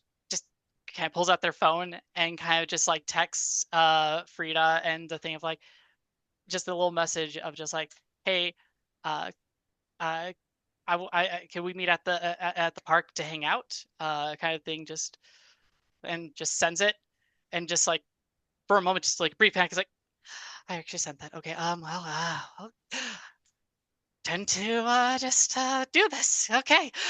just and so uh in preparation of like they already are they get to the park way before Frida and everything. And her nerves getting to her, she's like, oh, okay, I know. The best way to deal with nerves is she just climbs up this cherry blossom and just kind of sits on one of the kind of branches and just kind of looks out at the park, waiting for Frida, and just the entire time just taking in the scene and trying to calm down, as she is very much like evidently already kind of flushed at just the thought of trying to do this. I think when Frida shows up, I think she's probably changed outfits because there's she went jogging in the previous set, but she's wearing something relatively casual. Um, and I think she shades her eyes with her hand and looks up at you and says, "How's the view from up there?" And just like I think by the time Frida has gone here, like Sarah had kind of temporarily kind of just kind of started like almost in like a little like daydreaming haze for a moment, so doesn't realize that Frida had to like pass by their vision at any point here, and just suddenly like kind of shock and surprise, like and like kind of like almost falls backward a little bit from on the branch before kind of catching themselves. It's like, oh, it's very nice up here, and then just kind of jumps down, like just kind of like full kind of full like throttle down right next like right in front of Frida, and just kind of doing a little kind of like landing like a cheerleader for a moment and just being like ah, but yeah, I figured before we kind of deal with things again with the abyss, we could hang out. It's been a while since we've hung out without everything else happening in the world. I I mean, there's things happening in the world, but I'm trying to ignore those. It's always good to take a breath and relax and enjoy the scenery. Actually, your text came in at just the right moment. We're just finishing putting the finishing touches on this, and she reaches into her bag and she pulls out a parcel. It's about the size of a large book, wrapped in cloth, and says and says, you weren't you didn't think you were going to get away from a reciprocal gift, did you? And there's like this like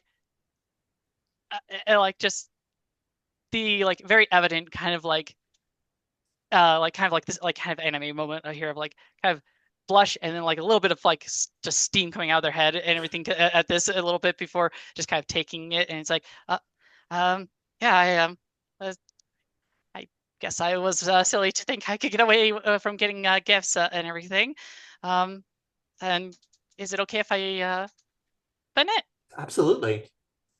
And they kind of open it up and everything. And like, how does this gift look? All right. So it looks like it is a box for jewelry, for pendants or rings.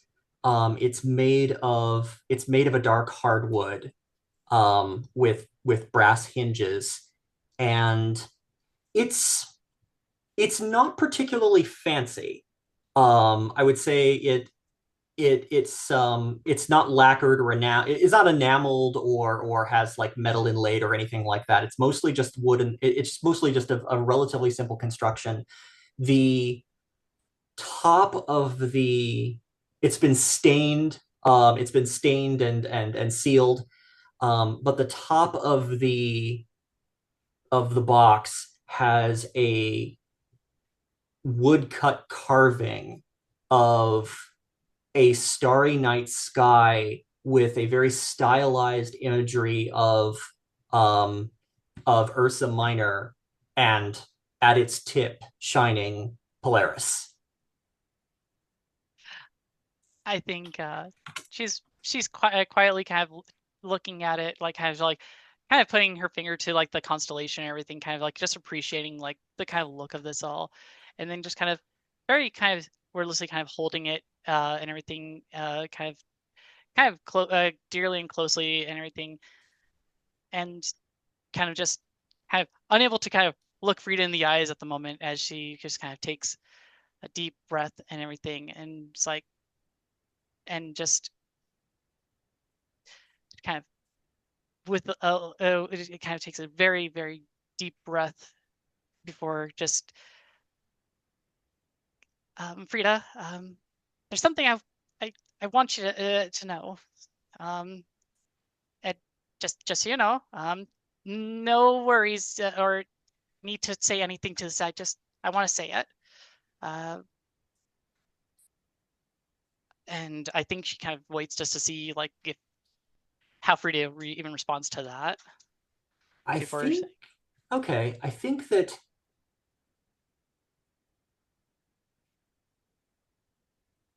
think Frida is, I'm not going to say oblivious, but she hasn't put two and two together yet. Like she reads the change in the room, and I think she gets a little apprehensive is not the right word, but like oh you're going to lay something heavy on me about the abyss or something like that. And so she nods solemnly and says whatever it is, I'm sure we can handle it. uh, I don't think you maybe. I think you might be misunderstanding a little bit, but um, either way, uh, no matter what, you know, just I'm overcomplicating this. Frida, I just wanted to say, I really like you,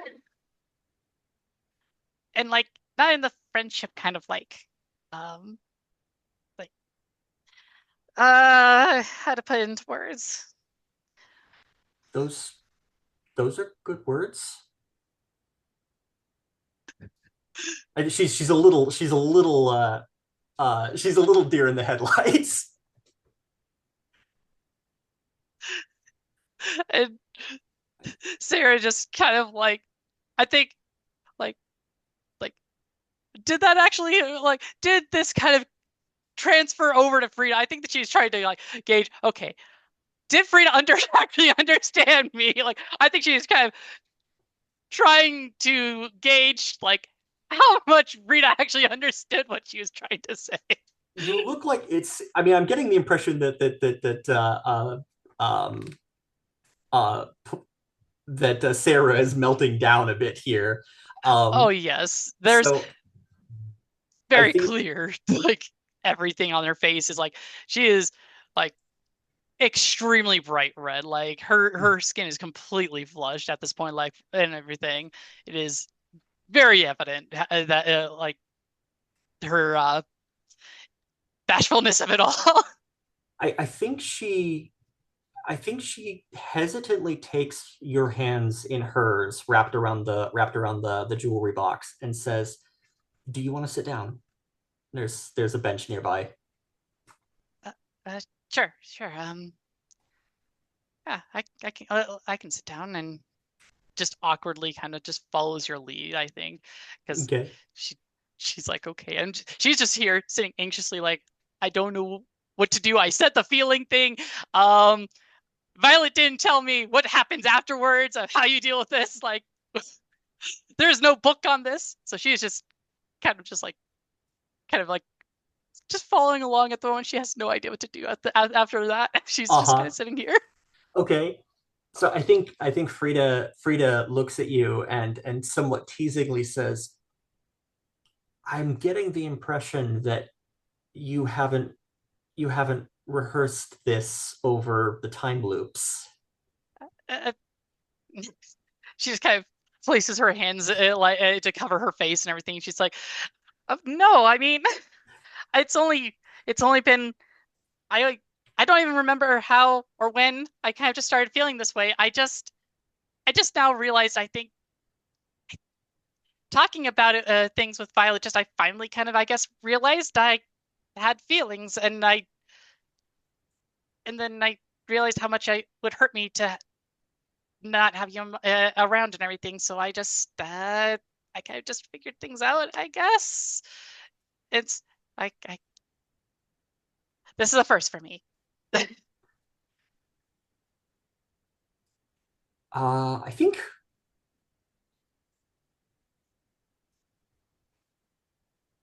Frida's response to that is um I think she says, "No, it's a first. Don't worry. It's a first. It's a first for both of us. I if I look calm and composed, it's because I think my brain has fused." But Sarah, oh dear.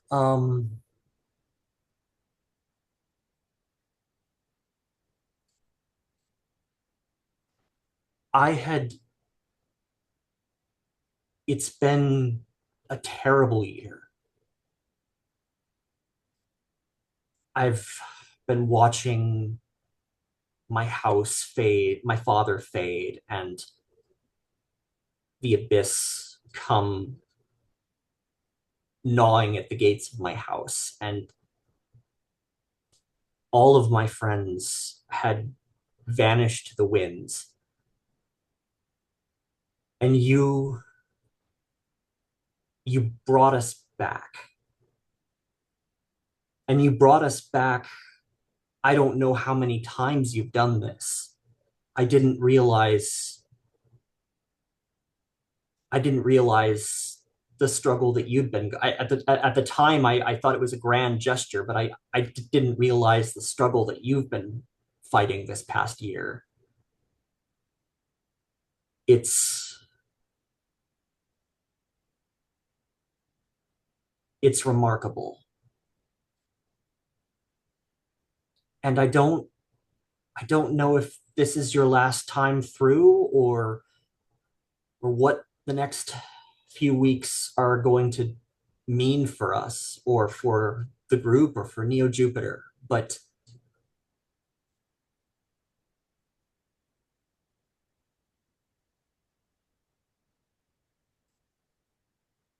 I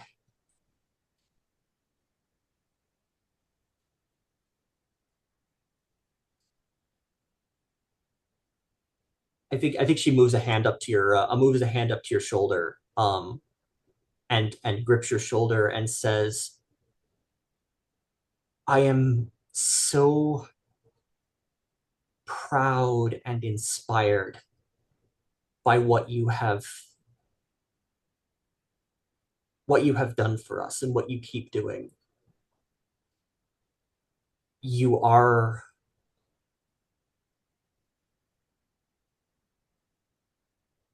You are our shining star, and you are our guiding star. And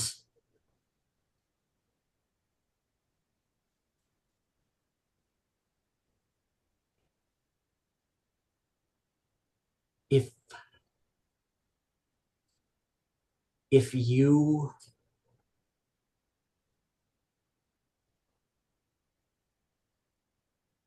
if you want to share this these moments with me, this feeling with me, I would be delighted to share them with you for as long as we have. And Sarah just kind of just kind of like breathe, kind of like has like a sharp like inhale and everything as she's been kind of holding her breath this entire time. Mhm. And just kind of like lets out like this kind of elated kind of sigh as she kind of just like slumps over for a moment. And it's like, uh, that makes me very happy. I I think I she did. touches. I think Frida touches her forehead to yours. And just she just happily like just kind of lives in this moment. It's like, but you forgot one thing. As you said before, it's like I'm also everybody's emotional wreck.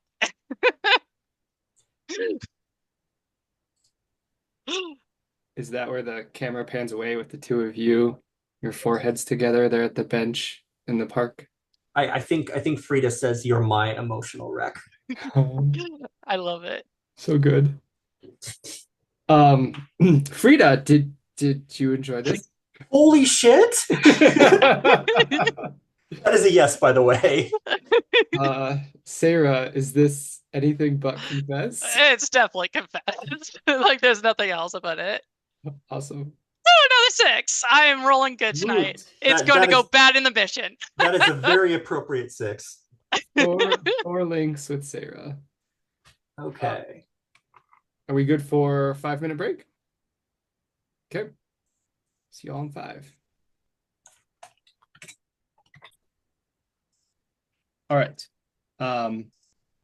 We have David and Fumi downtimes left. Fumi, do you know what you're doing for downtime? 3 investigations in 1 scene. You just got all your investigations going? Because I'm trying to think of what I want to do on my end. I could probably benefit from getting a little bit more XP. But does it? This is metagaming a little bit. Does anybody want links?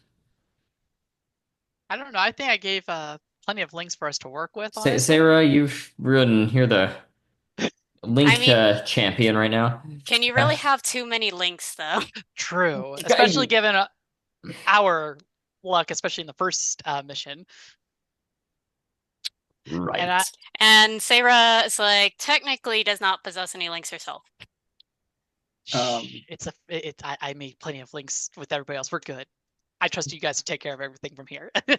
Adele is technically still in Eclipse. I don't know if that factors in any way. Don't worry about it. Totally fair. Okay. Well, in that case, I forget, are you allowed in this game to take the same, well, I guess you are allowed to do the same downtime action multiple times because that's what Fumi's doing. Because I was gonna maybe just, I don't know, I guess I could just do lounge again and get one more checkbox into, well, then again, I also kind of want that watchful special ability. Mm-hmm. It's a good one. Like, Yeah, no, I think. Projects. Oh, sorry, go ahead. I was just saying we don't have any projects for you that, except for that dancer collective, and that's about it. So it's not like with one downtime action, I don't think you can finish like a project. You just get a 6. The next session that we have is the final one, right? Yep. Okay, so if I'm gonna get a ton of XP, I need to do it now. Let me just do some quick mental math in my head.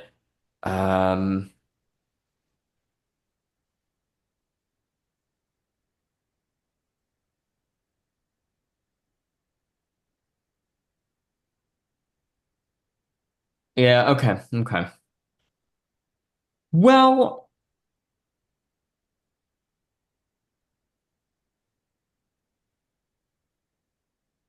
tell you what then.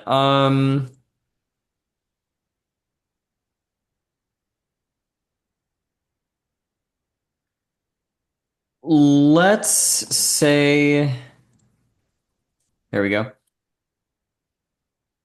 Hmm.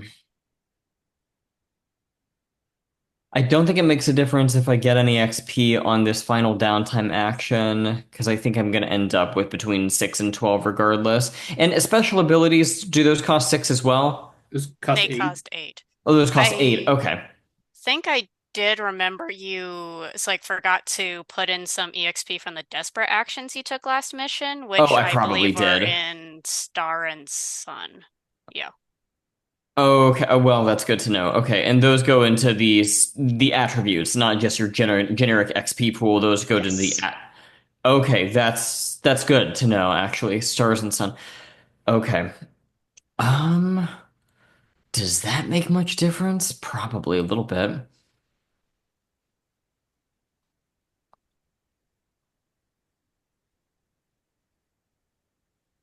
Okay, so here's with that in mind. Yeah, I'm gonna do practice room for this downtime to put 2 more XP into Sun. Okay. And that is going to be um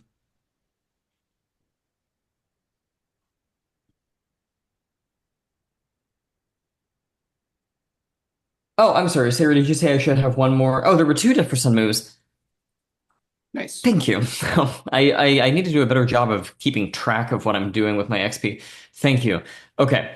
So I'm going to do practice room, and what that's going to look like is it's me pacing back and forth in what I imagine to be a very traditional, because I think of the practice room as kind of this like very traditional, kind of like Japanese sort of samurai dojo kind of thing. It's got like hardwood floors that you have to like sweep up in, rows every time you finish training. And it's got like little training dummies on one side and, the paper walls and, that kind of thing. And I'm going to basically be pacing back and forth, rehearsing a imaginary conversation between me and Gabriel, where I am either confessing my love for him or I am yelling at him when he tries to confess his love for me. And whenever I get frustrated enough with the conversation I've made up in my own head not going well, I take it out by punching and doing these fancy spear maneuvers on test dummies, and then I go back to the conversation, and that's my training. Is making myself really angry over an imagined scenario that isn't even happening. Are you saying these things out loud? Yeah, no, it's a talking to myself kind of thing. And let me see here. Is Yeah, Levis concerned? that is literally what I was gonna say. Lepis is gonna be right there the whole time, just kind of like perched, watching with confusion. Maybe occasionally taking one of his back legs and kicking at his ear to scratch it a little bit, and then just going back to watching as I pace back and forth like some kind of maniac. I'm fine with that, just as a short thing. Yeah, maybe take up maybe 30 seconds in the actual show, but there you go. Okay, sure. Sounds great. Yeah. Cool. All right.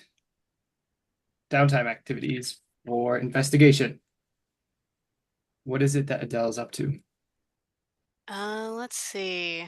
I think this probably I think this probably takes place in the library within the Custodian's Manor, probably. Belladonna is probably there if it's simply because of Adele's insistence of basically, oh, if if she doesn't want to return to House Phosphorus, or basically it's if I guess in a way of basically trying to offer her some reprieve away from House Phosphorus with what little they are able to do, essentially. So it's probably just I don't know. It's It's like whether or not Belladonna's there, basically. It's like probably it's like Adele's sort of sequestered away in like a it's like I imagine there's probably like this it's like fancy sort of like window perch is like sort of thing. Is like where it's like is like where it's like essentially it's like,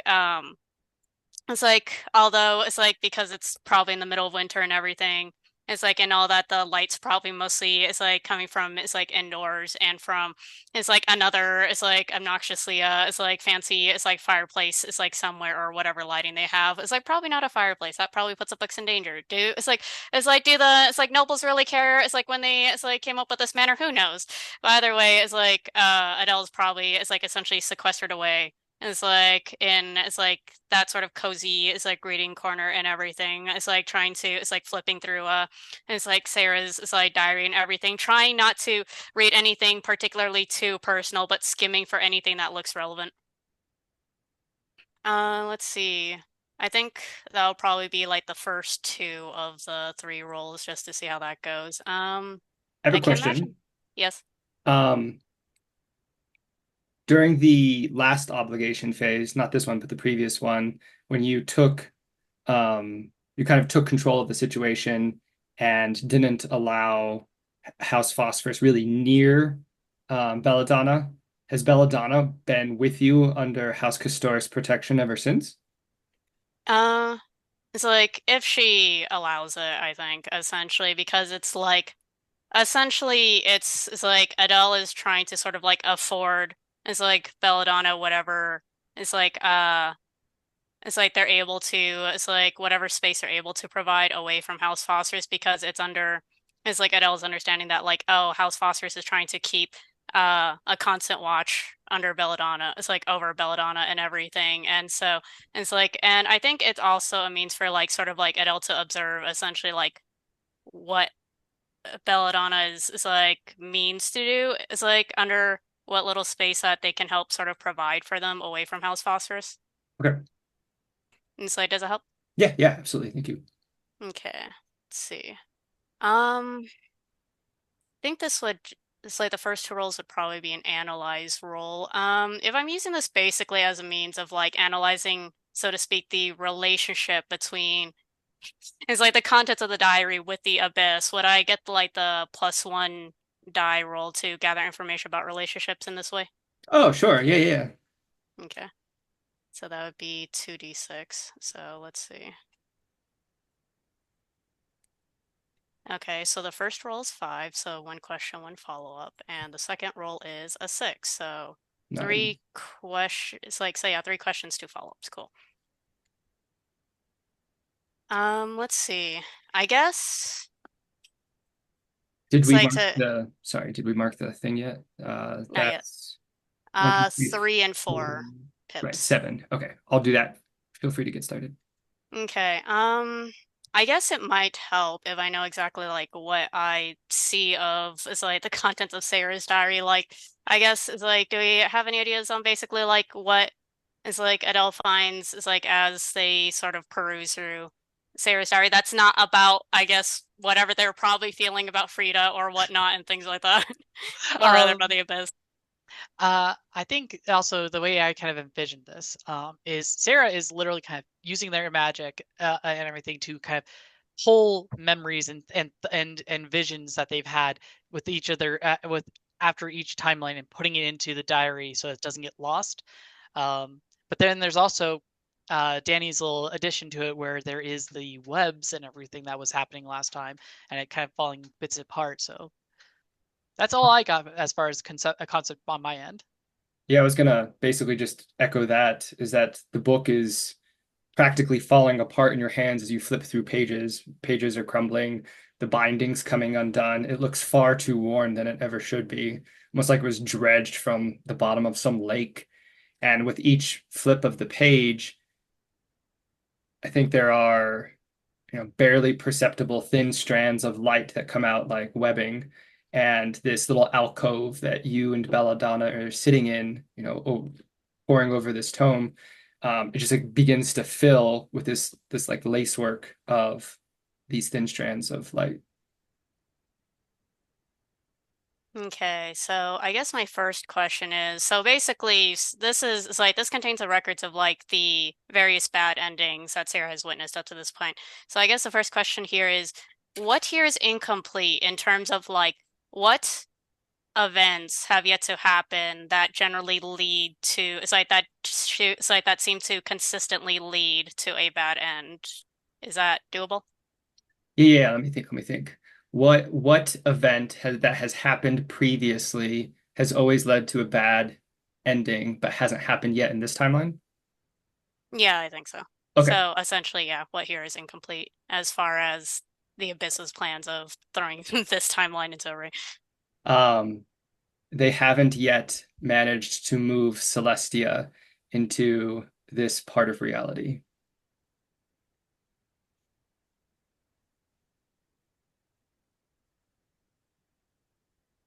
Okay, and then it's like the next question will be what it's like I guess we can it's like sort of it's like would this be another question or can we safely sort of like piece together that like Celestia is related to it's like or is the Abyss in some way or it was like would that warrant another question?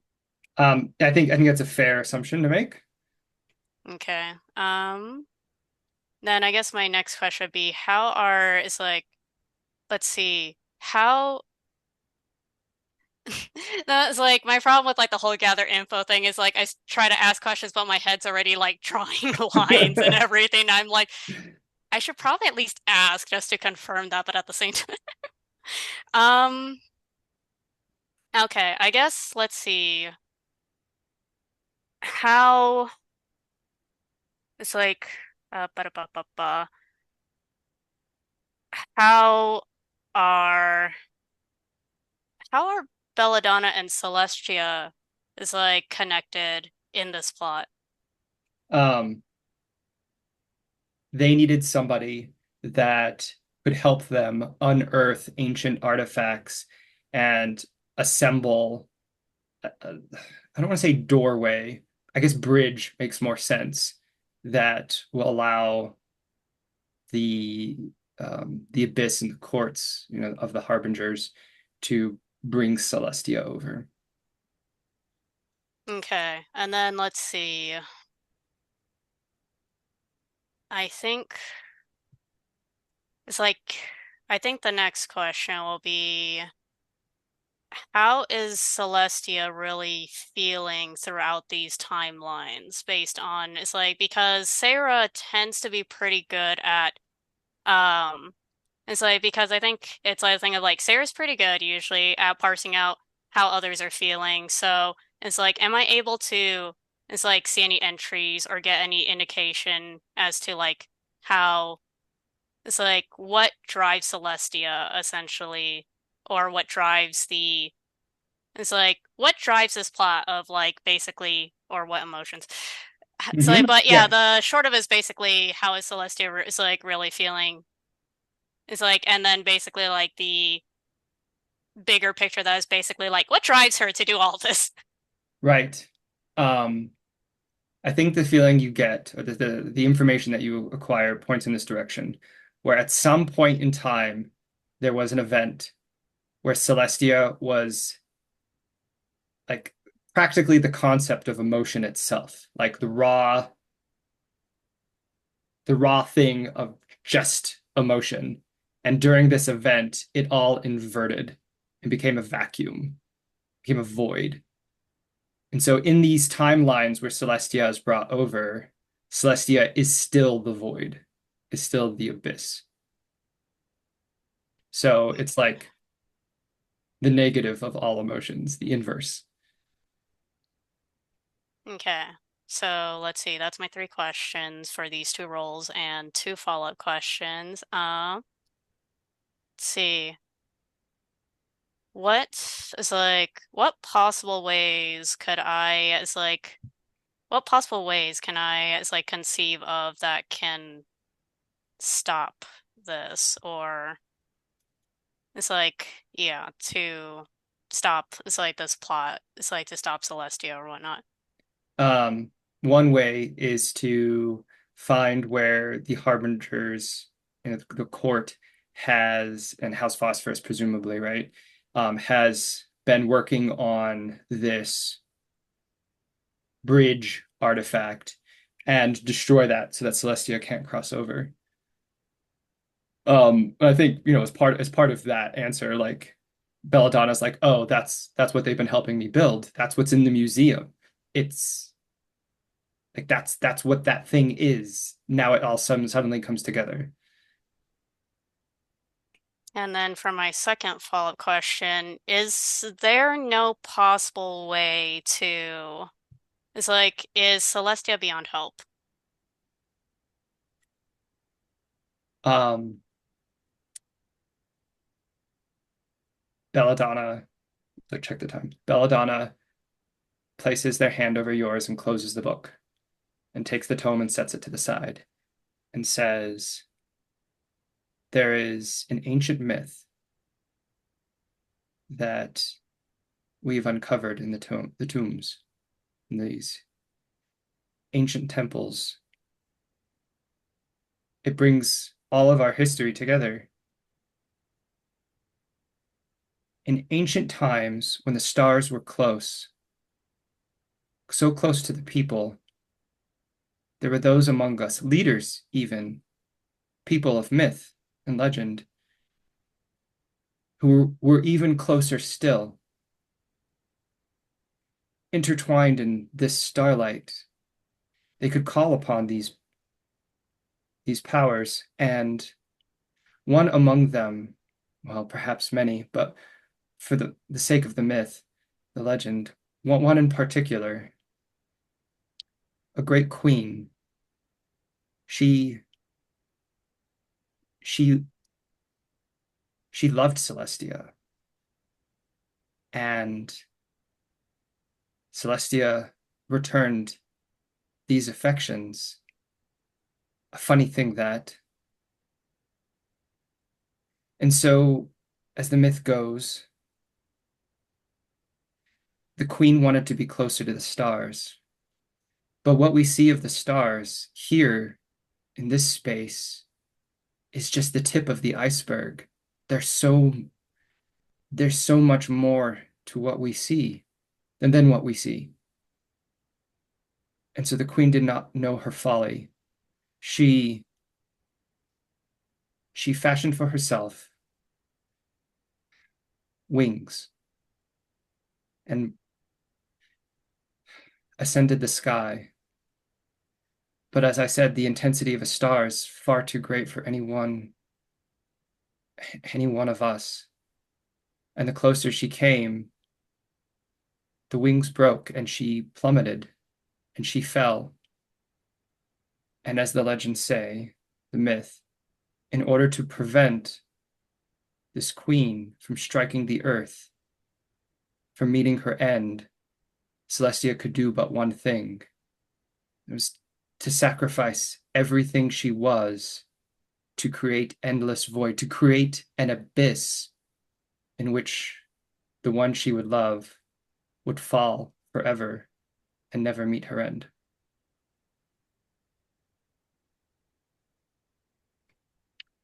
So I think the gist of that is if you can find this queen and end this torment, then you can probably find a way to break through to Celestia.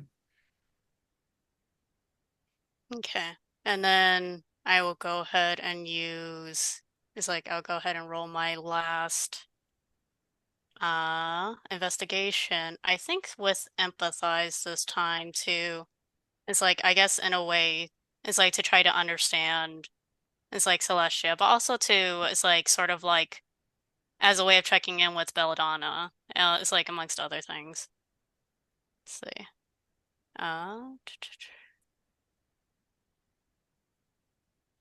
One question. That'll do. Okay. Yeah, I guess I'll go with the simple one. What is Belladonna really feeling?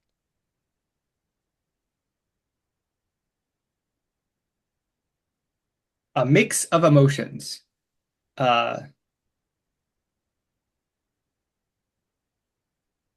Belladonna is confused. about House Phosphorus and what it is they are and intend to do, although now it's becoming quite clear. So laced in that is not just confusion, but that feeling of having been chained and want to break free of those chains. She has this burgeoning sense of affection towards Adele, as Adele has done nothing but been kind and protective and given space for and shown interest in all of the things Belladonna is interested in. And so I think there's something there for Belladonna. And Belladonna, her like is on fire with all of this information that the two of you have uncovered. I think I think it's like Adele sort of like it's like picks up the it's like picks up the tome. It's like gently and everything essentially can't leave it here in this it's like godforsaken manner. It's like with all these nobles after all. And it's like and it's like I think it's like makes two it's like leave. It's like but then it's like sort of stops for a moment and goes, it's like I never did quite get that answer that I asked. It's like prior, since it's like we were so unfortunately interrupted then, but it's like I think somebody is like just recently reminded me. It's like so I'd like to it's like ask again if it doesn't bother you. It's like, but what are you hoping? It's like for the future. And it's like don't it's like and believe me when I say I take no offense if it it's like happens to it's like if I happen to not be in the picture. I think she smiles and she stands up and walks, halfway towards you. I think there's like a desk in between, like overflowing with books, and she kind of just absent-mindedly just like opens one and looks at pages and says, I'm a historian, right? I tend not to look into the future. I tend to look in the past and know the past quite well. So you might say that, and she looks up at you, um, like from underneath her like eyelashes, right? Um, that I prefer to hold sort of open curiosity about the things that might come. And I think, she sort of looks away and then looks back to you, and I sort of like the way things are going now.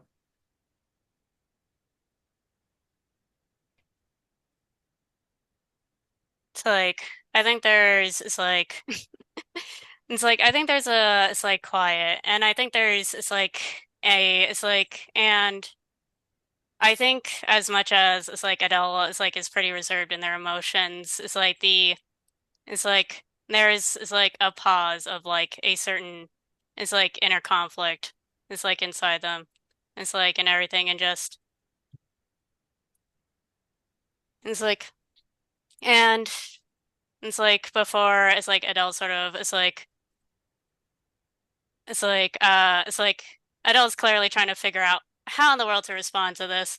And I think like the it's like camera probably is like zooms out to the uncomfortable it's like realization that like it's like it's like that like the it's like in the library it's like above the bookshelves however it's like tall they are and everything but it's like basically just above the bookshelves but right beneath the ceiling is like a it's like some array of mirrors and everything that line the wall it's like and everything and so I think and so I think it's like the hesitance in it's like Adele's very it's like tangible to the point of making this it's like moment is like very awkward. It's like after it's like it's like after it's like a certain point to which it's like Adele finally it's like sort of clears her throat and just it's like and it's like that sort of awkwardness of like, oh, it's like not that it's like they don't, it's like they're not, it's like that, like there's no way that they're, it's like into Belladonna or anything, but more so like this has clearly not been a thing that they've been, uh, it's like that, it's like this has, it's like clearly not been a thing that they've really like, given themselves, it's like time to, it's like think about, it's like and everything. It's like before they finally, it's like answer, it's like with like, well, it's like, I'm, it's like, well, it's like generally speaking, it's like happy that it's like you are, it's like finding yourself more, it's like comfortable, especially it's like given, it's like how, it's like you seem to be feeling up until recently. And it's like, I think it's like in the, it's like, and then like, I think like, Adele clearly like sort of starts scanning around in a way of like essentially like, not scanning for anything specifically because it's like they're not really particularly searching for anything, but in particular, it's like just for the lack of not knowing how to respond to the situation. It's like before, it's like before they finally go, um, it's like I think I'll go ahead and it's like I think I'll be, it's like turning in for it's like the night. It's like if it's like may you take care. And it's like just as it's like distantly sort of like proceeds out the it's like library. It's like and I think as they depart the library into the hallway, unfortunately, like it's like there's like more mirrors along the walls, it's like of the hall and everything, and every time it's like Adele passes by one and everything, the reflection starts getting darker and darker. It's like and darker until it's sort of it's like until like it's like it's like starts turning into it's like it's like a similar sort of silhouette as the it's like Baroness or the Marquis and whatnot and everything.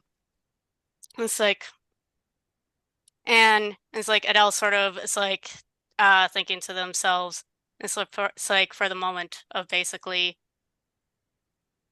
it's like it's like I think it's like for a moment the reflection actually is like talks to them. It's like even though it's like Adele themselves is not it's like saying anything.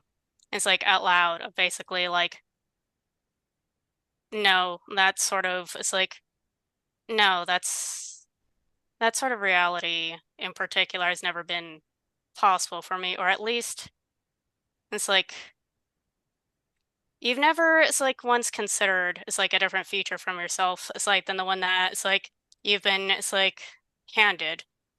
It's like, haven't you?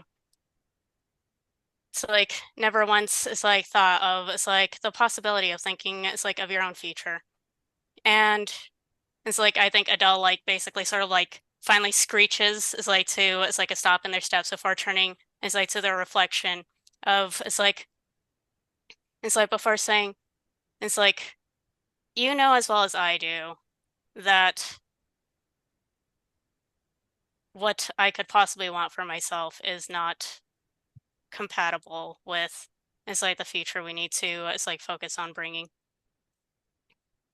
It's like, and I think essentially after an intense moment, it's like continues walking again. And I think like Adele speaks again, and the mirror is like somehow manages to sort of speak in it's like, and the reflection on the mirror somehow manages to speak in it's like sync where they say, it's like for everyone else, they have community and they have each other, if nothing else. But we who are blessed with the privileges wrung out of contemptible sacrifice have neither the right nor the need to lament our inevitable solitude.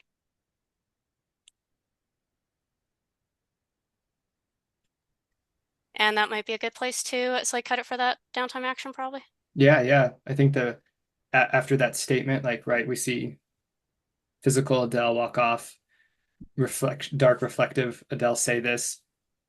Look, I imagine looking after, like watching them go, and then the camera pans down the hallway, and at the very, very end of the long hallway, we just see like Belladonna looking over texts. Yeah, I think it's great. I like that. I think the irony is that in a way it's like they came to some reconciliation. It's like on agreeing, it's like on something. So I think that it's like I think essentially they'll sort of walk so they newfound sort of resolution. Probably not a healthy resolution, but a resolution. Oh, that's sad. Okay. XP. Start off with series XP. Did we successfully carry out a mission from the series list? No. Did we confront the world's oppression and comfort those who suffer?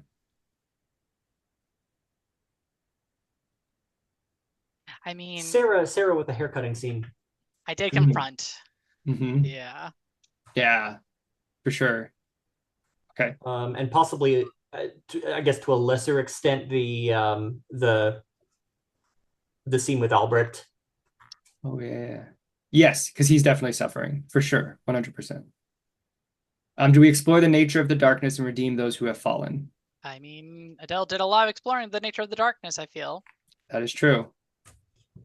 Do we express the essential nature, origin, or destiny of the group? I think, in a way, yes. I'd call at least 1 point for that. Makes sense to me. All right. Is there a series ability that you see that you guys would like?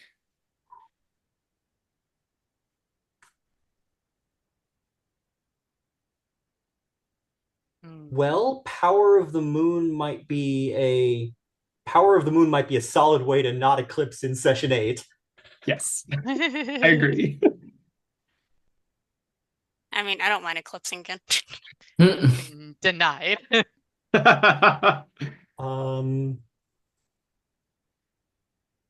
We could also. I also see by Starlight would be useful in the last session.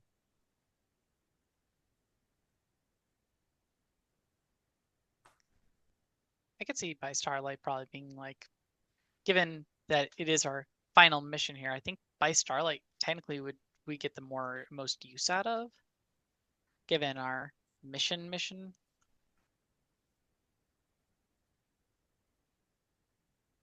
There's also a certain thematic appropriateness to it. Yeah, for sure. Just the name. Going once, going twice. Starlight. Starlight. Starlight. So that's forgive, empathize, or flow. Right. Yep. You pick one of those. Any which Gotcha. one of those you would like. You can all pick different ones. And it is your primary ones. So not the transcendent. Not the transcendent. Yeah. So you have greater access to them.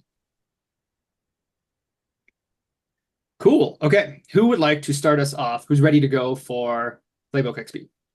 I can go. Go. All right. So, addressed a challenge with compassion and or honesty. There was a lot of honesty and a lot of technically compassion too for their own fellow person, as they mentioned, "Hey, everybody, true leadership acknowledges your fellow man," kind of thing.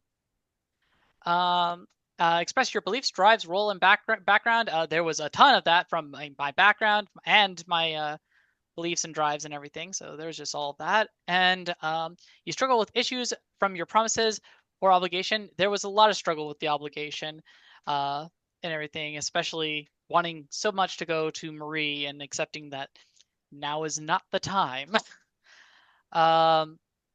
You embodied your eclipse or display the contents of your heart. There was a lot of displaying contents of my heart to pretty much every scene. So yeah. Woot. All right. Who would like to go next? I could probably go next. Okay. You addressed the challenge with individual action or aggression. I think 0 to 1 on that. If you want to call throwing myself at a long-term project, at a selfish long-term project to be individual action, I could take it, but I'm willing to take 0 for that. You expressed your beliefs, drives, role, or background. I feel between the scene with Albrecht and the scene with Sarah. I mean, I'm probably going to be double dipping that scene with Sarah. I feel like that's probably 2 points. You struggled with issues from your promise or obligation. I was getting real dark with Albrecht there. Um, so I feel like I'll take 2 points for that. And you embodied your eclipse or displayed the contents of your heart. 2 points. So I'm gonna take 6 going into session 8. Awesome. Who's up next? I can go ahead and go next. Okay. Just a challenge with understanding or coordination. Yeah, I guess there is some understanding. It's like towards, it's like Sarah. It's like, and then it's like, trying to understand is like both, is like Celestia's situation and it's like, Belladonna's feelings. Express your beliefs, drives, role, or background. Yeah, especially towards it's like the end, but also quite a bit of the background thing, especially with the obligation. Struggled with issues from your promises or obligation. Yes, I think there was like a lot of both struggling with promises, especially during obligation, particularly is like the whole, oh, it's like I'm gonna have to inherit the house. And now there's also expectations for me to stamp out the counterculture. It's like once I do so, it's like, and the it's like as well as basically the complete awkwardness of basically I don't know how to it's like I don't know how to respond to uh it's like the implications with Peloton. It's like embodied your eclipse, yes. Awesome. David. Yeah. Okay. Yeah, my mic is on. Let's see here. Addressed a challenge with kindness or self-sacrifice. I guess it depends on what you would classify as a challenge. Yeah, one for that, maybe one with regards to my conversation with Sarah. Maybe it's kind of a challenge, and I did address it with kindness, I suppose. The rest I'm pretty confident on, though. Expressed your beliefs, drives, role, or background. Definitely expressed my role or backgrounds during the scene with reading of the will. Definitely expressed it at least one more time between the conversations with Sarah and Frida. So that's going to be 2. Struggled with issues from promises or obligation. I'll say 1 for that one, given that I'm transitioning into the lead role in House of Festus. And then embodied your eclipse or displayed the contents of your heart. Definitely displayed the contents of my heart in a super vulnerable way at least twice, I would say. So I think that comes out to, we'll say 6, I think, if that's good for everybody. Cool. Yeah, it's your call, totally. Cool. Awesome. Does anybody have any questions? Or are we good to move into stars and wishes? Okay. Um, stars. Let's see what I got here. I really liked the so star for Tafumi for the way um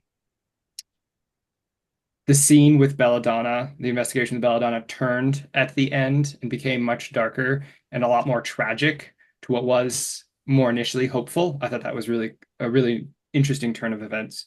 Um, Star for Clarice for the way you handled your downtime activities to lead up to this crescendo of a moment, and we were all held in suspense and was waiting for it to happen. I thought it was great. Um, Star for Will for uh, playing off of that. There were so many great lines in the scene with Sarah, but also like, hey, I would like to have a scene with Violet where Violet can't talk to me. Like that's really juicy. That's so good. Um, and star to David for all of the, like you just said, like all of the vulnerability and confession, and kind of coming full circle, and like it feels like a breakthrough for Violet personally, and that's exciting to see. Like this willingness to rely on others and to be held by them, um, and then also facing down these feelings for Gabriel. I thought all of those were great. That's what I got.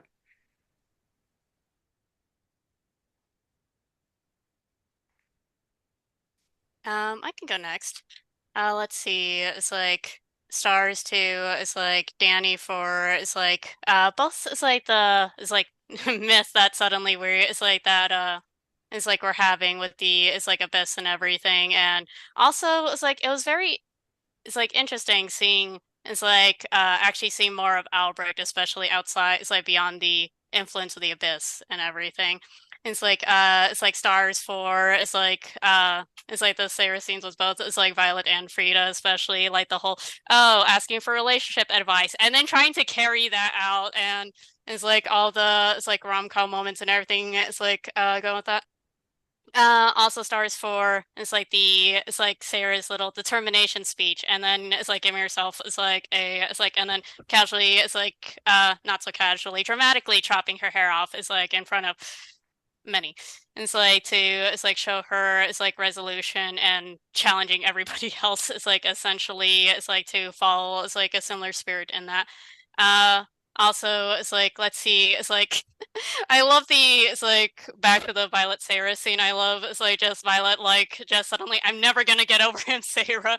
And also just it's like in general, I just love it's like your consistent it's like how do I put it? The it's like consistency with like the whole it's like the it's like manga expressiveness and everything and it's like the it's like sort of it's like themes with that and everything like it's like yeah it's like and also apologies to everybody for like the whole it's like the entire session cute rom-com moment and then proceeding to just completely swerve that off the cliff with the investigation scene.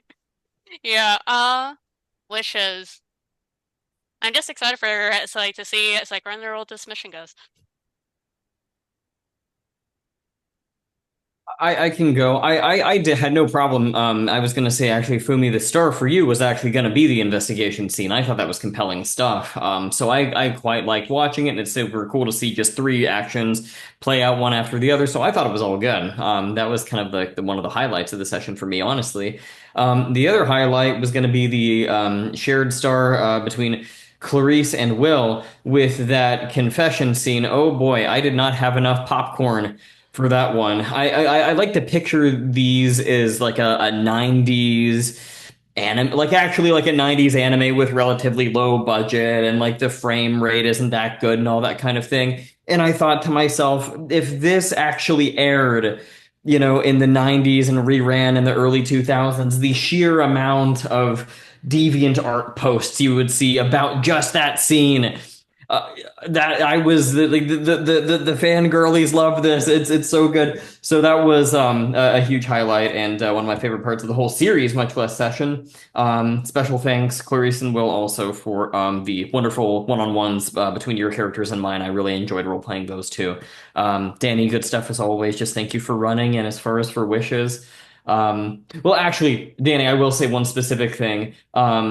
I'm super happy with the decision to just go ahead and stick Violet in charge of House Hephaestus. I thought that was a really good just GM decision. I'm perfectly happy with that. So 2 thumbs up for that. Here's the other thumbs up. And yeah, no wishes. I would like to see perhaps a chance for me to check it with Gabriel next time. I kind of want to, either do a huge confession or some catastrophic severing of our relationship, but I want there to be a huge shift in some way, or maybe a huge decision that I have to make about, are you together or not? Make your choice, just really get something resolved by the end of the season. So that's maybe my one wish for next time.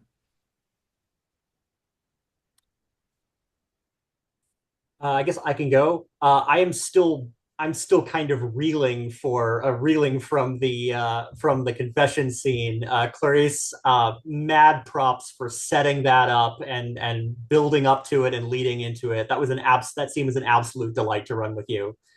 And similarly, David, I really appreciated your ability to sort of lean into the slapstick with the fainting gag when you discovered you were you were going to be head of the house, and also the stumbling when you were dealing with the relationship misunderstandings. That was a fun bit of a fun bit of shtick that I definitely appreciate. Fumi, I know people have mentioned this previously, but I loved your imagery with mirrors and the your eclipsed self in the mirror, especially the darkening procession as you walk down the hallway in the last scene. I loved the note that sort of capped on the entire gather information scene. And I also liked your sort of your gear turning, your gears jamming reaction to Clarice dropping all that information and also a diary, but also burn it. A lot of fun reactions, just across the board. A lot of fun reactions to everybody playing off of each other this episode. Um, Danny, I really liked the view into Albrecht. That you know, even without the abyss, he has his pride, and he's a cunning person. Um, and that was a fun sort of melancholy but also fierce moment, and a bit of a combination star and wish. The idea that the abyss might be a tragic misunderstanding, like it's still a catastrophic threat to us, but the idea that it might have been born from something noble, um, if misguided. That's an interesting turn, and I'm very curious to see if that plays anything. See how that plays out in the next session. This has been a blast, folks. I am looking forward to the finale. And then I'll go. So stars, Danny, for the lore that we just kind of had suddenly happen the entire time. Just me sitting here like, Icarus, are we having a bit of an Icarus moment here? Which was like just I loved like the thing of like, oh, flying to the sky, but also then the wings kind of just failing, and then the eternal falling and all that's happening alongside the void black hole of emotions that is our abyss, which just love it. It's I'm enjoying just the entire lore behind all of the abyss. Um, and stars to David. I absolutely adored just Violet's entire interactions with everybody, from just uh, especially from the the doll moments of like just grumpy doll and everything and like hiding and holding the doll. I just it was such a beautiful like kind of imagery in my head.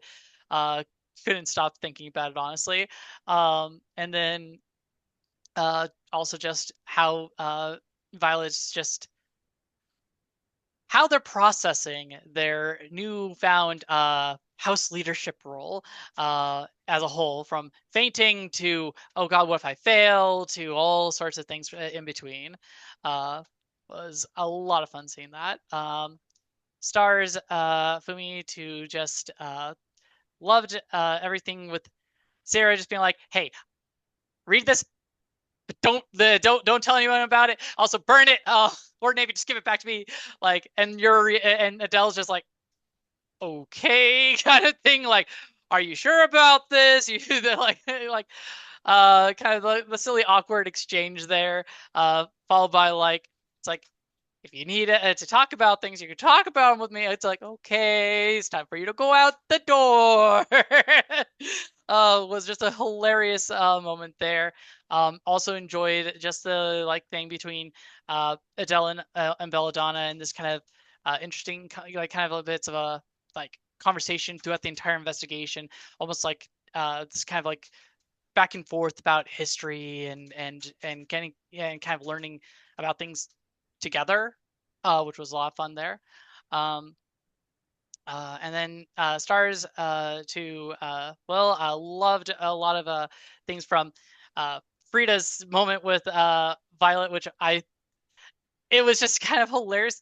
They're both hilariously awkward in different ways, and both I felt like Frida's inability to read the room creates so much entertainment and everything, especially when it came to like bringing up Violet and Gabriel, and like just me sitting here like, oh god, I am dying of embarrassment just listening to this.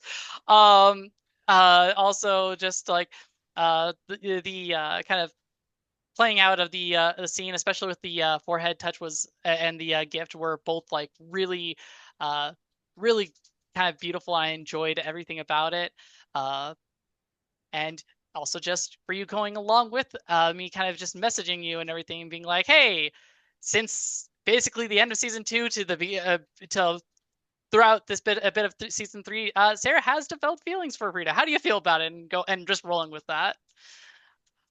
As far as wishes, to see where everything just kind of goes. I am genuinely curious what's going to happen with this new information about the Abyss and how we tackle it, because it's rather interesting, and to see just also how these characters move towards the future.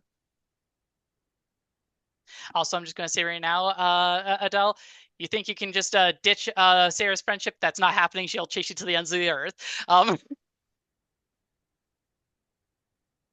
right. I'll stop the recording here.